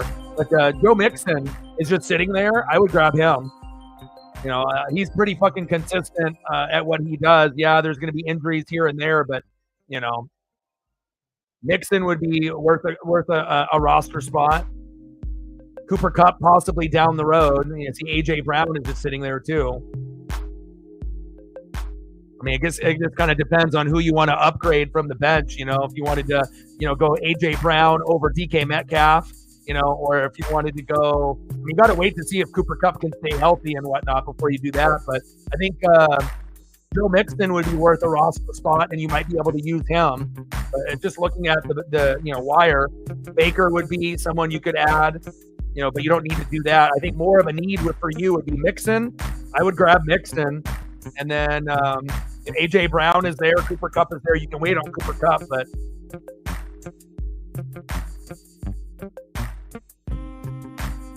I would have to look at like the numbers, you know, for the season and whatnot. But let me take a quick peek here.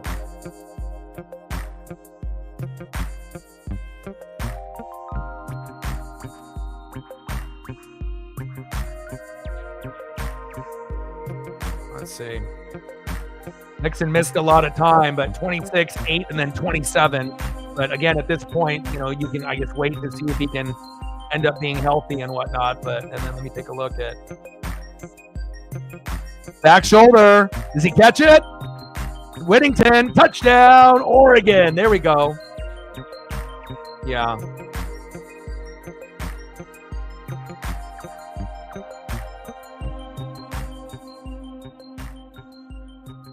What a dart.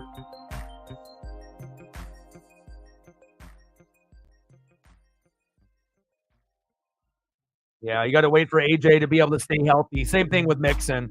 You know, like I said, they have the ability to put up big numbers, but you got to wait a little bit. So, and obviously, if you have, you know, Jaden Daniels, you don't need Baker right now because the league obviously is, you know, not as many people. But obviously, those would be the pieces that I'm just looking at that I would be keeping an eye on.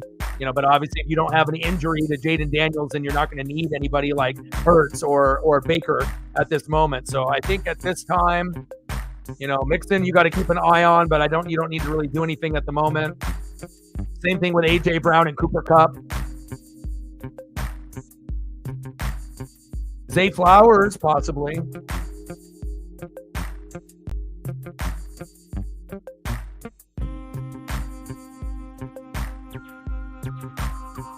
You drafted Brown, yeah. And again, you know, if DK is healthier, you know, and whatnot at the moment.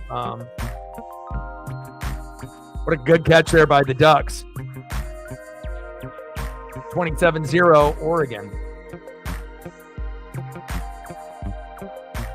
Yeah, let me take a quick peek here.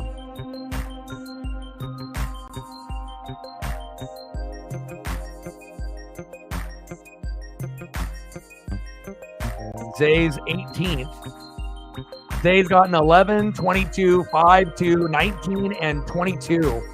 So obviously we know that that's Lamar's number one option, and he typically gets a lot of targets, 10, 11, 4, 2, 12, 9, but 11, 22, 19, and 22. So that could be a piece that you could have on your bench, but you don't necessarily need it right now when you got like Amon-Ra and you got like Neighbors, you got like, you know, some of those guys. So I guess you have to wait for injuries, and then you can, you know, maybe pick up some of those guys. But at this moment, I think your roster looks good.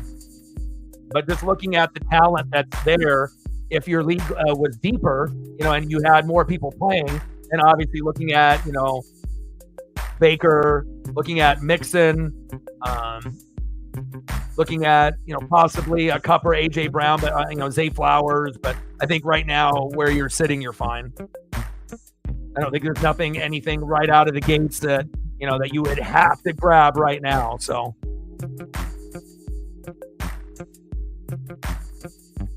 Nice study. Extra point is up and good. 28-0. Ducks.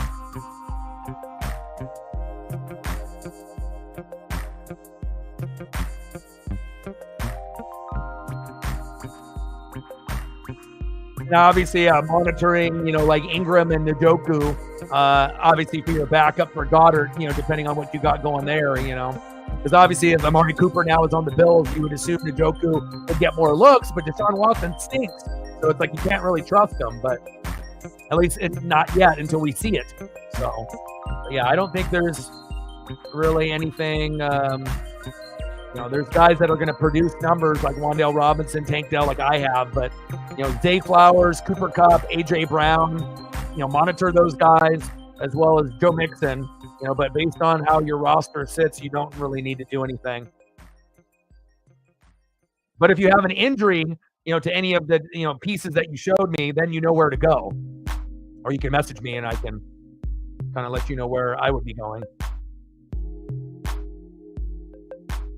But I think your team is perfect the way that it sits for now. You drafted Flowers too, and I drafted him and dropped him. Yeah. Number one target for Lamar.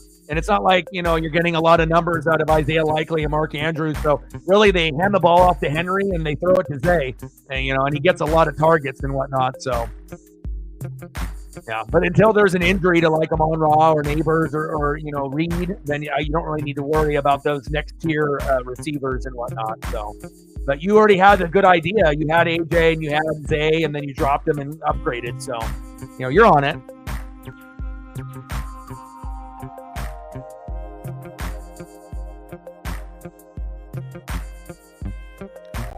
Nice touchdown to Noah Whittington. 28-0. Oregon, baby. Paisley is so needy today. She's like right next to me like the whole time. I don't know if it's because I got these new puddle socks that I have on for the first time and she's like confused why I'm not wearing like no-show socks. But again, it's a little cold in the house. So.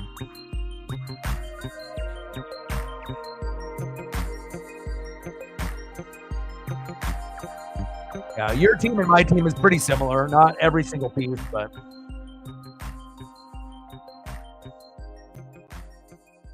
you're correct. You're looking at the guys that, have been a little banged up. And once, maybe some of these guys besides Flowers, like, Mixon and A.J. Brown, if they can convince us they can stay healthy, they have numbers big enough to, roster. But again, you're playing in a league with less people and more top tier talent. So I think you're good.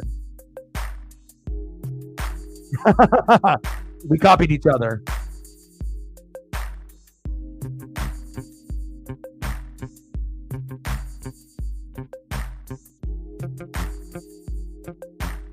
Michigan. Devin Gardner. 584 total yards. Wow.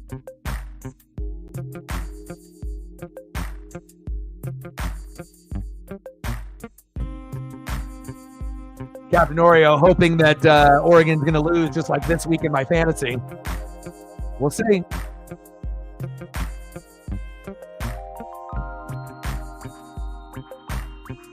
Yeah, but I'm definitely taking the definition of fantasy to a whole nother level, where I'm actually playing players that most players in the league wouldn't, but again, that's where I'm at. And hopefully it works out.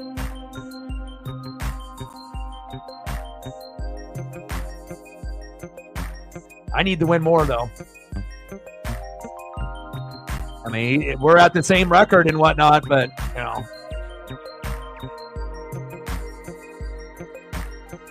I need to be able to collect some wins before I get into that rough stretch.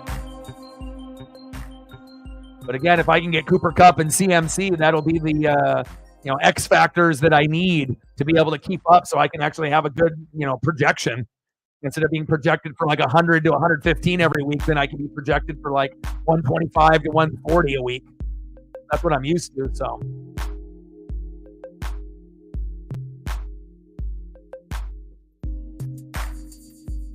You already got a close game. Obviously, with CMC being injured and Cooper Kupp going down, I'm 2-4. I've never been this bad before. And again, I ended up getting the most points scored against me besides like one other person. So I got everyone's top effort. I started off the year 1-0, and then I dropped 3 in a row. Because I ended up going against 3 of the top in the division, and everyone gave me their A effort. So but I'm 5th in scoring right now. So you copied me. Yeah. So I started off 1-0, dropped 3 because of the injuries and whatnot, and then got a win, and then I should have won probably against Matt last week, but I dropped a game, just because Jordan Mason got hurt during the game. Denver defense, I had Patrick Surtain get hurt in the game, and anytime you got pieces that get hurt, you typically lose, and I did. I didn't lose by much, only like 14, but if I would have had a healthy Jordan Mason against that Seahawks team, and Denver Bronco D didn't shit the bed with a 2, then maybe I would have been able to get the dub. But yeah, we're both at the same spot. So, but I still think that I'm 5th in scoring. So I still think that if I can just, manufacture the right lineup and get Cooper Kupp and CMC back, I still think I can get 4th place and get that last spot in the playoffs. It's going to be really hard, but I think that, and if I do miss the playoffs, I'm going to miss like one spot, because I think I'll finish the year at like 4th or 5th. It just depends if I can get there. So.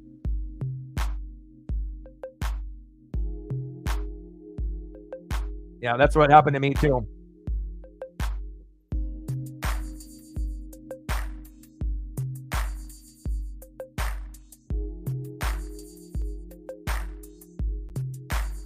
Yeah, but the thing is Oregon isn't as good as people think.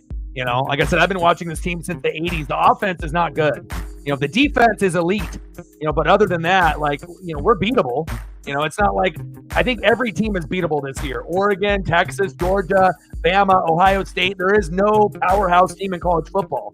So, I know you're a Husky fan and you're already bitter because you lost to the Cougs, you lost to Rutgers, you got your fucking ass kicked and blasted by Iowa. That's not ideal after going to the Natty and losing your coach and losing a lot of guys in the NFL. I get it, but again, it's like you have to understand where your program is at. Washington isn't a team that's going to be a top 10 team, year in and year out. It's like you had to build that team, have the right coach and have the right quarterback and the right players, and then you finally got to a point where you had 2 or 3 really, really good years, and then ended up capping it off with a natty appearance against Michigan, But I know Washington Husky fans love seeing Oregon lose and be bad, but I mean, at this moment, we own the Big Ten for now.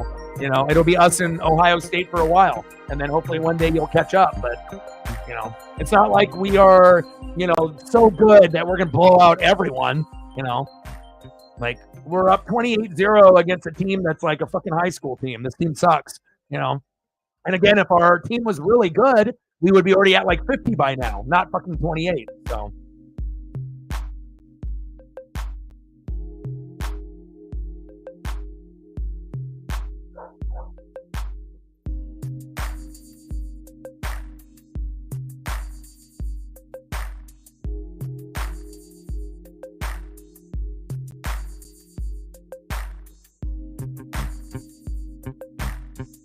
Yeah, but I've never had more points scored against me ever.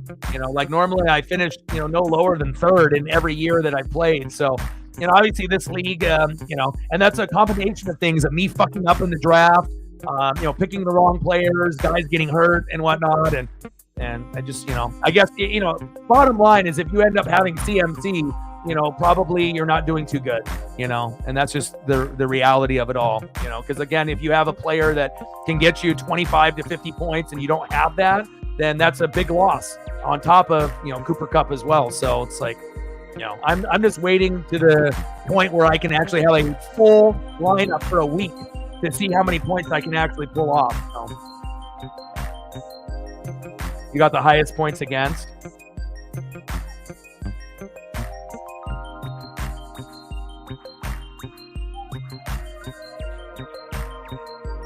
Yeah, somehow Matt is highest points against at 790 because Zini had a big game of almost 200, but he's sitting in fourth. So, good, honey. Daddy's not done yet. I'm almost done. I know. I love you. Now we got backups in there for the Ducks. Yeah, it always stinks like when you get guys hurt or when everyone else gives you their best performance, and that happened to me 3 weeks in a row. I was like, there's no fucking way this happens. But, you know, and you get guys that shit the bed or get injured. And I've also had 2 weeks here in the first 6 where I've had guys get hurt in the game. And when that happens, you typically lose too. So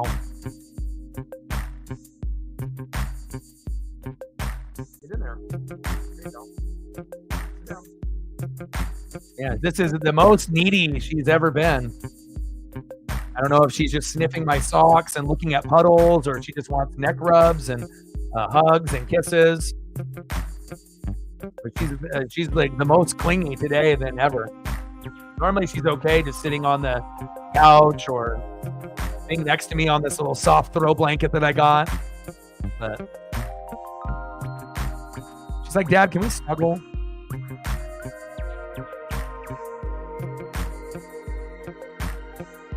But also, too, I mean, you know, she gets a lot of I love yous and a lot of massaging and, you know, head rubs and belly rubs, you know.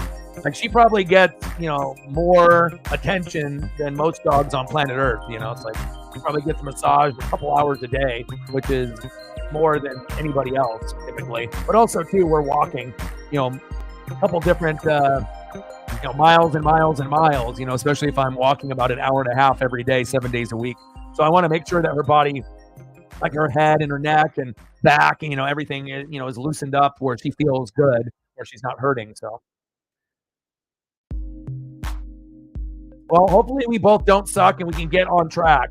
And, you know, I've never been this bad before, but again, it's been a little bit of luck, a little bit of, you know, bad decision making by me, a little bit of unlucky play, you know, and I'm just hoping that, you know, once CMC and Cup come back, that I can actually compete. We'll do it together, Britt. We'll do it together. But also, too, I've never seen the league like this either. We only have one undefeated team, and then we have a 5-1 team, a 6-0 team, and then a bunch that are 3-3, and a bunch that are 2-4, and then one 1-5 team. So I've never seen, you know, 1, 2, 3, 4, 5, 6, 7 teams with 2-4 and 3-3. So I think that's part of it too, you know. But I'm going with your Patriots and Drake May this weekend. So, and I hope he ends up throwing for 3 or 4 touchdown passes, and I can get 20 points out of May. I mean, anything above 20 would be a dream come true. But I exploited Jacksonville D with Flacco, almost got 30. Did it with Caleb Williams also last week, almost got 30. And Drake May obviously had 3 touchdown passes, 2 picks, and a fumble. But again, you're going against the worst defense in football. So even though it's in London, I'm thinking Drake can go for 3 or 4 touchdown passes. And hopefully if that happens, not only can the Patriots win, but maybe we both can win in fantasy this week too.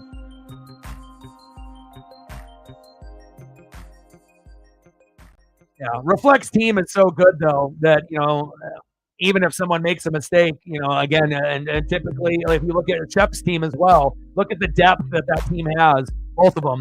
You know, and Shep hasn't been injured yet. So he's really the one team that hasn't suffered really a major impact injury. Reflect had Nico go down on IR and lost Rashee Rice, but still drafted well enough to recover from that. But Shep is 5-1 and hasn't had any injuries. I wish I knew what that was like, you know. And usually you're going to have at least one team out of 10 that happens to, where you're halfway through the season and you have really no significant injuries. I mean, his most significant injury was, what was it, like Tua? And I don't even think you can call that an injury. He barely has had anybody injured all year, and his biggest injury has been Tua. I mean, that's nothing. Yeah. But again, you're going against the, you know, green 32 defense, the worst defense in football. So as far as secondary, so we'll see. Mario Douglas can, catch a pass or two, and as long as he doesn't throw too many picks and doesn't fumble too much, we'll see. I mean, no one picked you guys to beat the Texans, so you can't expect that. But I mean, if he gets enough opportunities, get him some reps out there. That is also true. If anyone can find a way to lose, it definitely is you guys too. But I mean, Jacksonville is equally bad right now. So.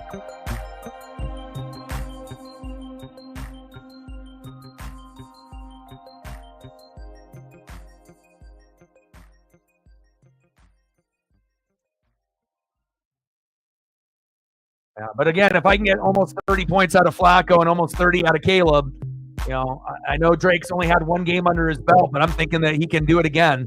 He can get me 19 or more like he did last week, and hopefully more than that. Hopefully it's a 20 to 30 point game. Hand off, short game. Yeah, it's the battle of the bads. The suck fest, right? But hopefully you suck a little bit less and May can lead you to a victory.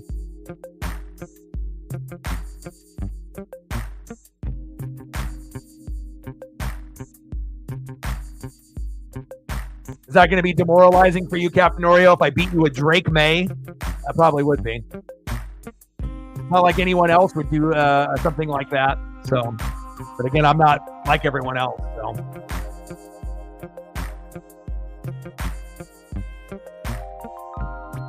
Second down and 2. Short game. Yeah. But again, no one can take away the championship. So, yeah, it might suck right now. But again, think about how much joy you had with Brady and Gronk and Belichick. I mean, no one can ever take that away. No one's ever going to experience that ever again in their lifetime. So at least you got to experience that.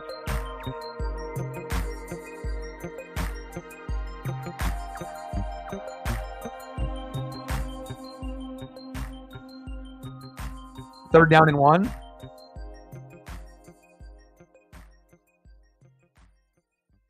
Handoff up the middle. First down, Ducks. Move the chains.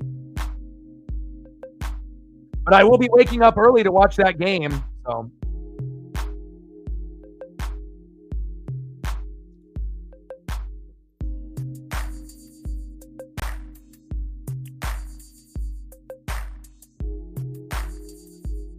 Messaged you back there this time on Instagram, but Butker is in the same boat for both of us. We got Aubrey. We don't really need Butker at this point, but we just need somebody for a week. So yeah, if we suck together and then we can get good together,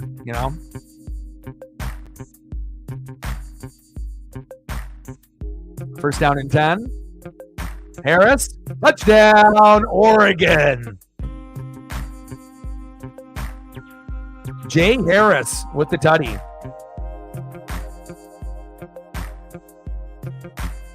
Well, good. Then you can be closer to me. Move to Oregon. Obviously, that there is rumors. I'm not sure if Bill would want to take on that particular organization, though. I'm not saying that organization is cursed, but a lot would have to change, more than just Belichick to turn that team around and that organization around. It's like you almost would have to get a new owner. That if they had a new owner and you didn't have that same family running the team, unless like Al Davis was still alive. Like if Al Davis was still like, maybe things would be a little different and whatnot. But with Mark running the team, So it's like Seattle Mariners, it's like if you don't have a good owner, and a good GM and, a good coach and good coordinators, it's just the same shit every single fucking year, I know, Daddy's right here. What do you want, honey? What do you want, honey?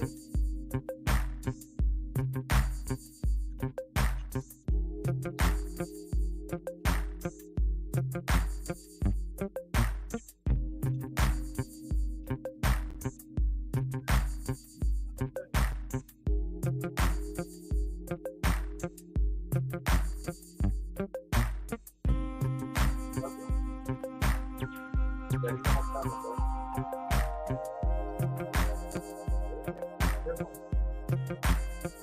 down. Lay down over here. Lay down. Lay down.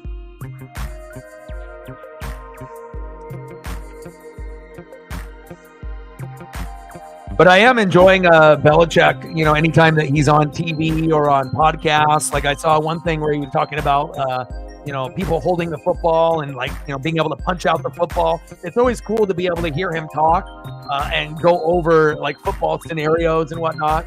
I think right now, John Gruden and Bill Belichick right now are kind of like must-see TV, based on the videos that they're putting out and, football content. It's very, very good right now between the two of those guys.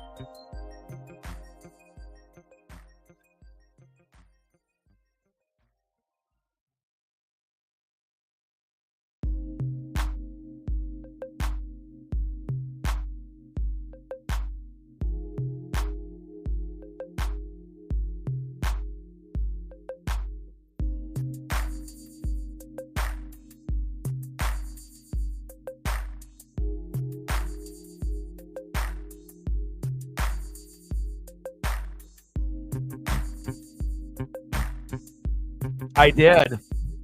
And it was brilliant, too, because he ended up calling the Hail Mary play even before the Hail Mary. Like, I love intelligent people, and especially the people that, dig deeper, those guys that would be, there in the building at like 2 a.m. You can definitely always tell the hardest workers in the room are the ones that are, there the earliest. They end up leaving last and they put in the work. That's the reason why Brady was so good. And obviously Belichick is that kind of guy. Gruden was that kind of guy, and I love being able to hear intelligent people, that have had success, kind of go over how their brain works and the strategies and the different types of script they go over in football. Must-see TV.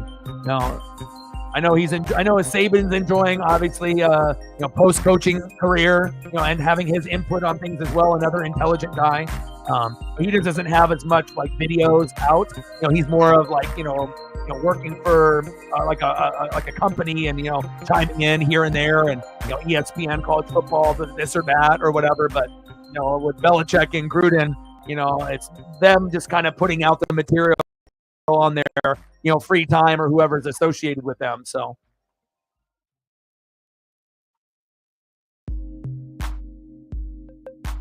I did.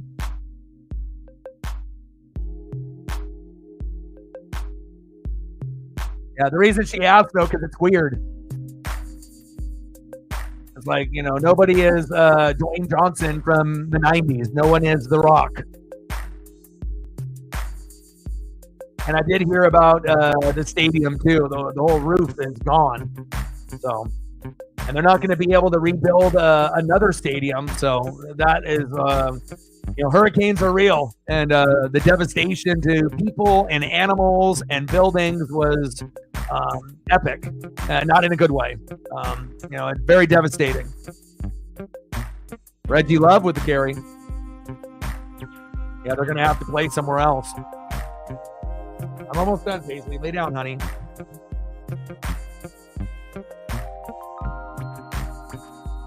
Yeah, but anything that you end up having for Belichick, send it to me. I'm always looking for anything. But I usually am on social media and reading and doing film study all day, anyways. So not many things kind of slip through the cracks. But if you ever see anything, definitely send it to me. Nice zone read there. Best play for the Boilermakers there today. 35-0 Oregon, which this hasn't even felt like a game, if I'm being honest. Like, I would rather play Pac-12 competition than play Big Ten competition. The Big Ten competition for like the shitty teams are like super shitty. Like if we were playing like Washington State or Arizona State, they're better typically than some of these teams that are in the middle to the bottom of the Big Ten. Some of the middle and bottom Big Ten teams are fucking horrible. Like, give me Pac-12 teams over Big Ten teams. Now, the Big Ten teams at the very top are amazing, and some of the teams that are towards the top, usually like maybe like an Iowa or like a Wisconsin or whatever, but there's a lot of the dog shit teams in the Big Ten. Like in the middle towards the bottom, it's terrible. It's not even close to the Pac-12. Like, I would rather play the Pac-12 teams than the Big Ten teams. I mean, this is ridiculous. 35-0. What the fuck am I watching? What is this? And it's not like we're amazing ourselves. We're a little overrated. Again, like we made the big win against Ohio State, and I'm happy for that. But our defense is real. Defense is legit, but offense is a little fugazi. Yeah, and then we got the race this weekend early at 11:30. Are you going to be able to watch? I'll message you. I know you'll be watching unless you have something, obligation with Colton or something else. But hopefully you'll be able to watch the race this weekend. I'll be watching for sure. You'll be watching with your shirt. And then you'll have another one next month. Going long, going deep, overthrown, incomplete.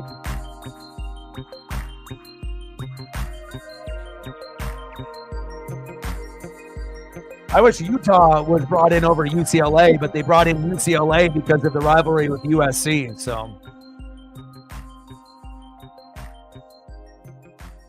yeah.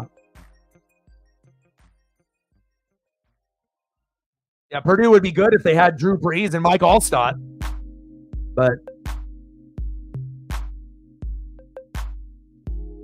I mean, I love wins, but the competition level of some of the teams in the Big Ten is terrible. Yes. Trucks, Xfinity, all that.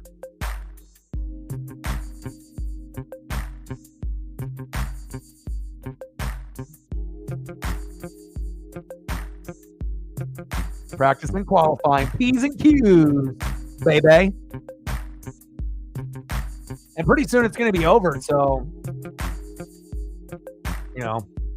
we have to, soak it in as much as we can.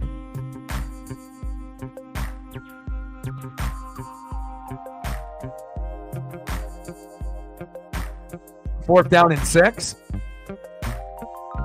I know, Paisley. Purdue fucking sucks. I know you can't even bear to watch this game and you just want to snuggle with Dad. Purdue's terrible.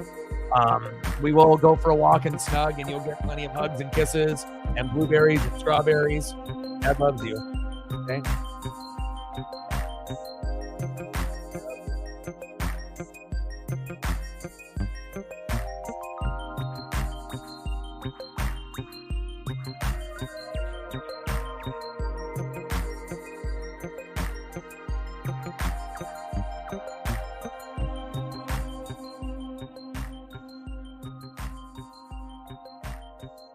I don't know.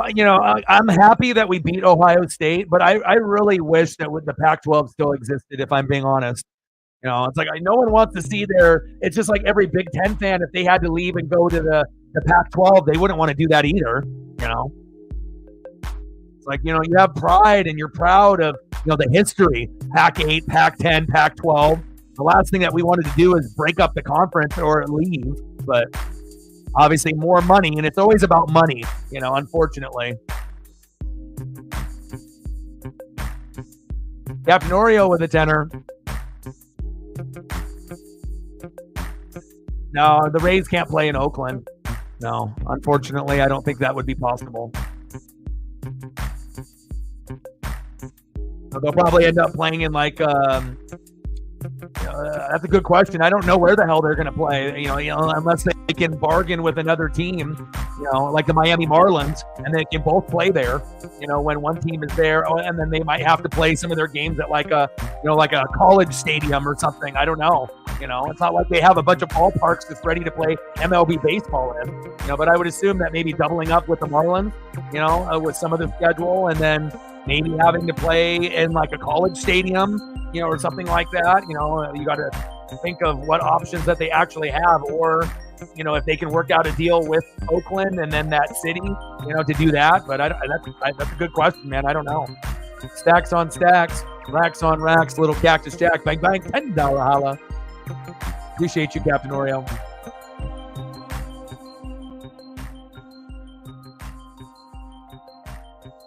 Soccer stadium, yeah, that would be a good option too. Yeah, soccer stadium, college baseball location would probably be at the bottom of the list. Maybe splitting some time with the Miami Marlins, there in Florida, but It's definitely not an ideal situation. That roof got ripped apart.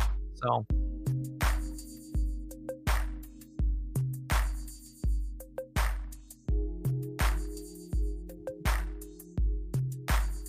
It's like, why don't we get Dante Moore? But they already know what Dante Moore can bring, but I'd rather see Dante Moore in than Novosad. But at least Novosad's getting some playing time. Normally, you would never get playing time, but we can end up getting the shutout. I mean, we tried getting the shutout against Michigan State, but I mean that kind of shows you it's like our team isn't even really good on offense, but we're very good at defense. But with that being said, it's like, shutting out a lot of these teams or having these teams only put up 3 to 10, But again, I guess Oregon is in that Ohio State role where Ohio State could do that, right? Ohio State could end up beating a team 35-0. It's just that we're the new kid on the block. And no one wants to see a team from another conference take over another conference, right? I highly doubt anyone in the Big Ten likes seeing Oregon at the top.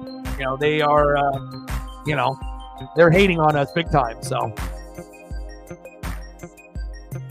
Or it's if Ohio State left the Big Ten and was number 1 in the Pac-12. Obviously, people wouldn't like that either. So, yeah, A's got to go to Sacramento.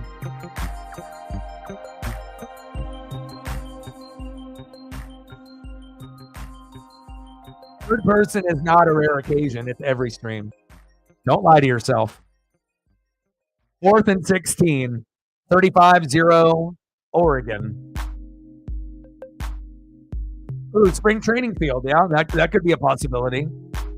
But I don't know the specifications on it, because again, you're going to have to be having people come in, from other teams playing that team. It's like, they're going to have to try to make it as professional as possible. I'm not really sure, how that's going to go. So.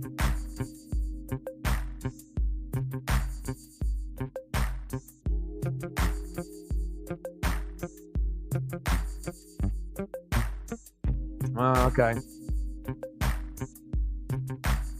Rutgers and USC. Let me know what you want to do for photos, Captain Norian. You want some Huskies? You want some Hawks for some good luck? What's on the injury report for the Hawks? How many defensive players are we gonna get back on the D line and the linebacking core? Is Byron coming back this weekend? I saw some kind of update that looked like that he had a chance to maybe play this weekend. Because if Byron is back, that's huge for your guys' D-line. I mean, even if Bajan might still be able to score, but what's the situation for Seattle's defense?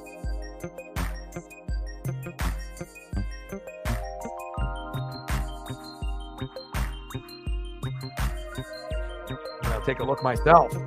Let's take a peek to see if it says anything. All right, let's go Seahawks. Click on them. What do we got here? All right, Jarek Reed out. Stone Forsythe out.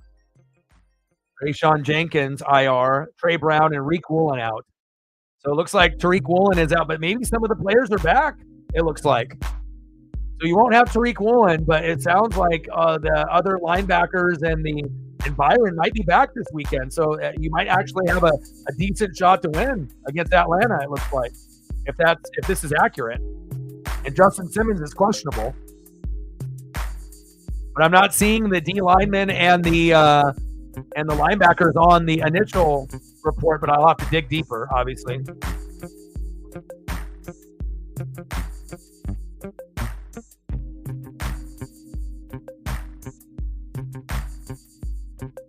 No, that'll never happen. We had the best shot for Oregon is if the A's would have come here, But, Mariners owner Stanton is terrible. Depoto's terrible. Like, we literally probably got the worst owner in baseball and the worst GM, and they don't care about winning. They care about profiting, and I hope one day that we don't have those two guys associated to the Mariners, and then maybe one day I can celebrate a World Series victory before I die. That would be good. Got to see the Ducks win a natty, at least one, and I got to see Mariners win at least one championship. Got to. 4 more likes to 20. If you haven't smashed that like button yet, please do. 4 more to get to 20, and we're at 30. 3 more likes to get to 20. Let's get there, baby. 3 more. D-line is back, but secondary out with a few. What about the linebacking core?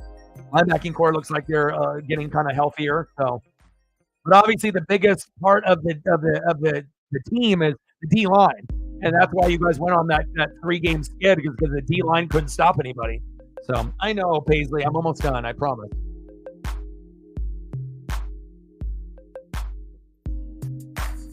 I know, honey. I know. I love you so much. I know. Daddy's almost done. I promise. I know, honey. I'll give you all the snacks, all the kisses, all the love. Okay, we'll go on a walk. Okay, you'll get some strawberries and some blueberries. Okay.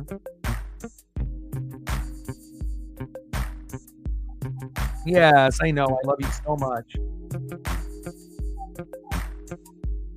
I know. Be patient, okay? Be patient for Daddy.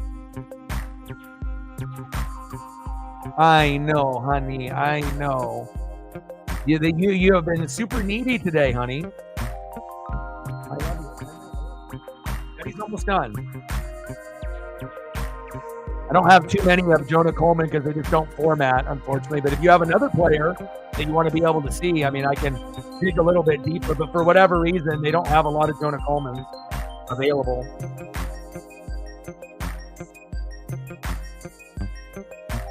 But I got that one. That's a crispy one. That one's a crispy one. And then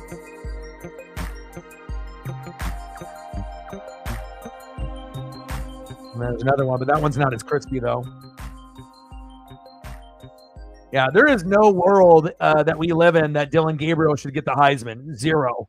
You know, let's be honest. Like, Genty and Travis Hunter are way more deserving. Even if Oregon goes undefeated and we're the number 1 team for the rest of the season, right? He's not worthy of the award.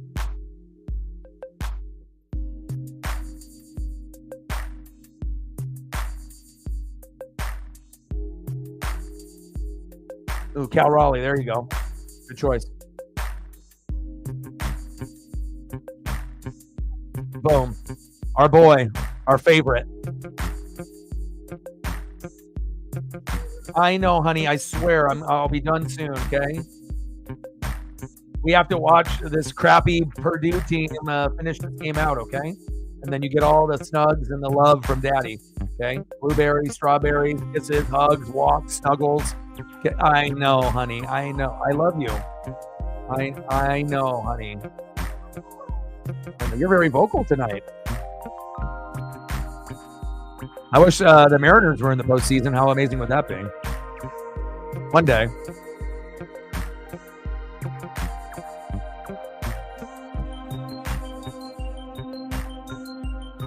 And hopefully Cal will get the respect, for offense and defense and leadership, where we can actually, have him go to an all-star game and be the starting catcher or the backup to Adley Rushman. But probably the most disrespected catcher in baseball right now.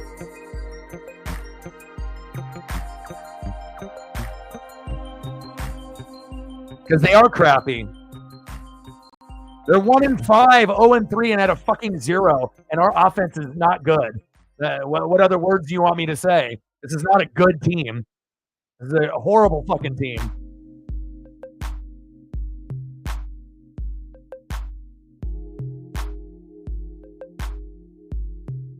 You have a weird sense of what's good and what's not in sports, my guy. Like not wanting to compare one guy to another. Sometimes you got to be able to hear the truth. Not everything is lined up like it was in high school football for you. Your preparation for a high school football game and how you look at football in high school is different for college and the NFL, my guy. You have a weird perspective in sports. Well, you obviously don't know football very well then. You might know how to draw up a play and call plays, but you don't really understand the landscape of football very well then. Because 35-0 and they're fucking 1-5, this is not a good team. This was never going to even be a game. We didn't play good in the first couple weeks, but we figured it out. And our defense is elite, and our offense still is a work in progress. But this is more of a practice than an actual game. Come on, man. My goodness.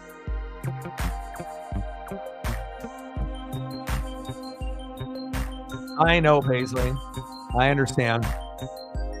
Yeah, Purdue is garbage. I know, Paisley. I know. 3rd down and 7. Floater. Nice catch. 1st down, Boilermakers.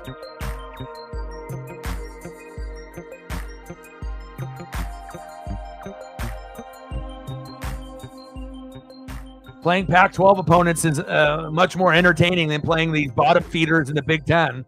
Like, you might have good teams at the top, but in the middle and the bottom, it's dog shit. There's going to be some teams in the middle that are going to be okay. Illinois this year, you'll see Iowa, but if you're looking at all of the teams, there's a lot of dog shit teams in the Big Ten. Intercepted.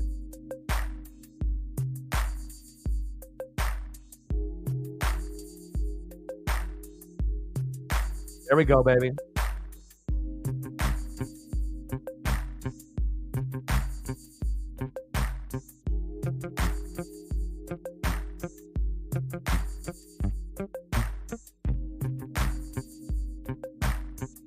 Let's go. Our first shutout, even though we should have had one probably against Michigan State.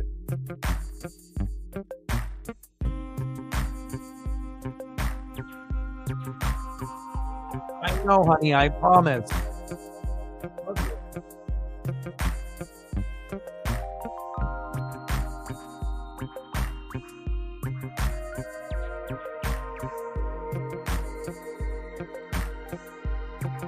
Yeah, and stats and analytics is like 90% of football, if not higher.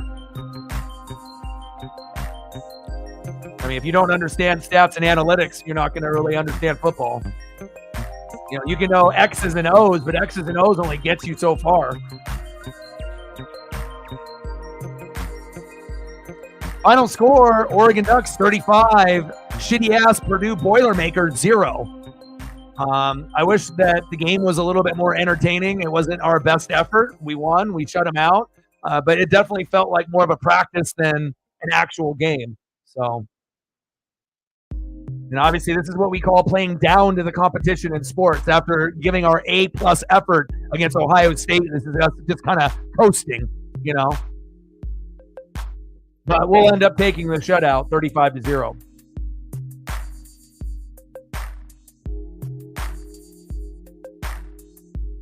Well, Paisley is whining over and over and over. Let's get a couple more photos of Cal Raleigh here up for Captain Oreo. And then I got to take her for a walk and eat some dinner.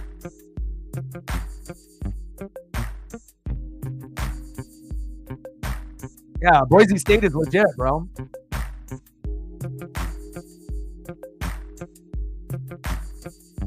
I mean, we have a better resume than Texas, but we'll see if Texas beats Georgia, and that'll be their first big win.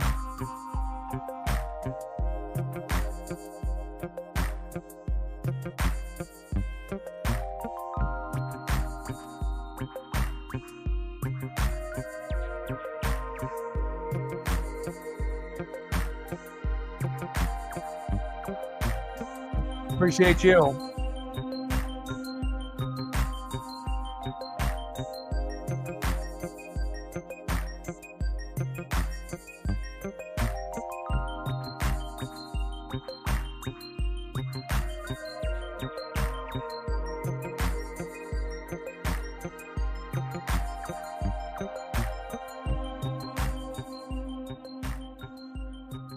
Yeah, well, Michigan's not very good this year as well. If they had Harbaugh, then it would be a totally different story. So, but I appreciate every single person in the room. Like, sub, donate, comment, share. 35-0 Ducks. I'll be doing Texas #1 versus #5 Georgia tomorrow. We'll do Steelers and Jets on Sunday Night Football. A couple reaction videos as well on Sunday and Monday.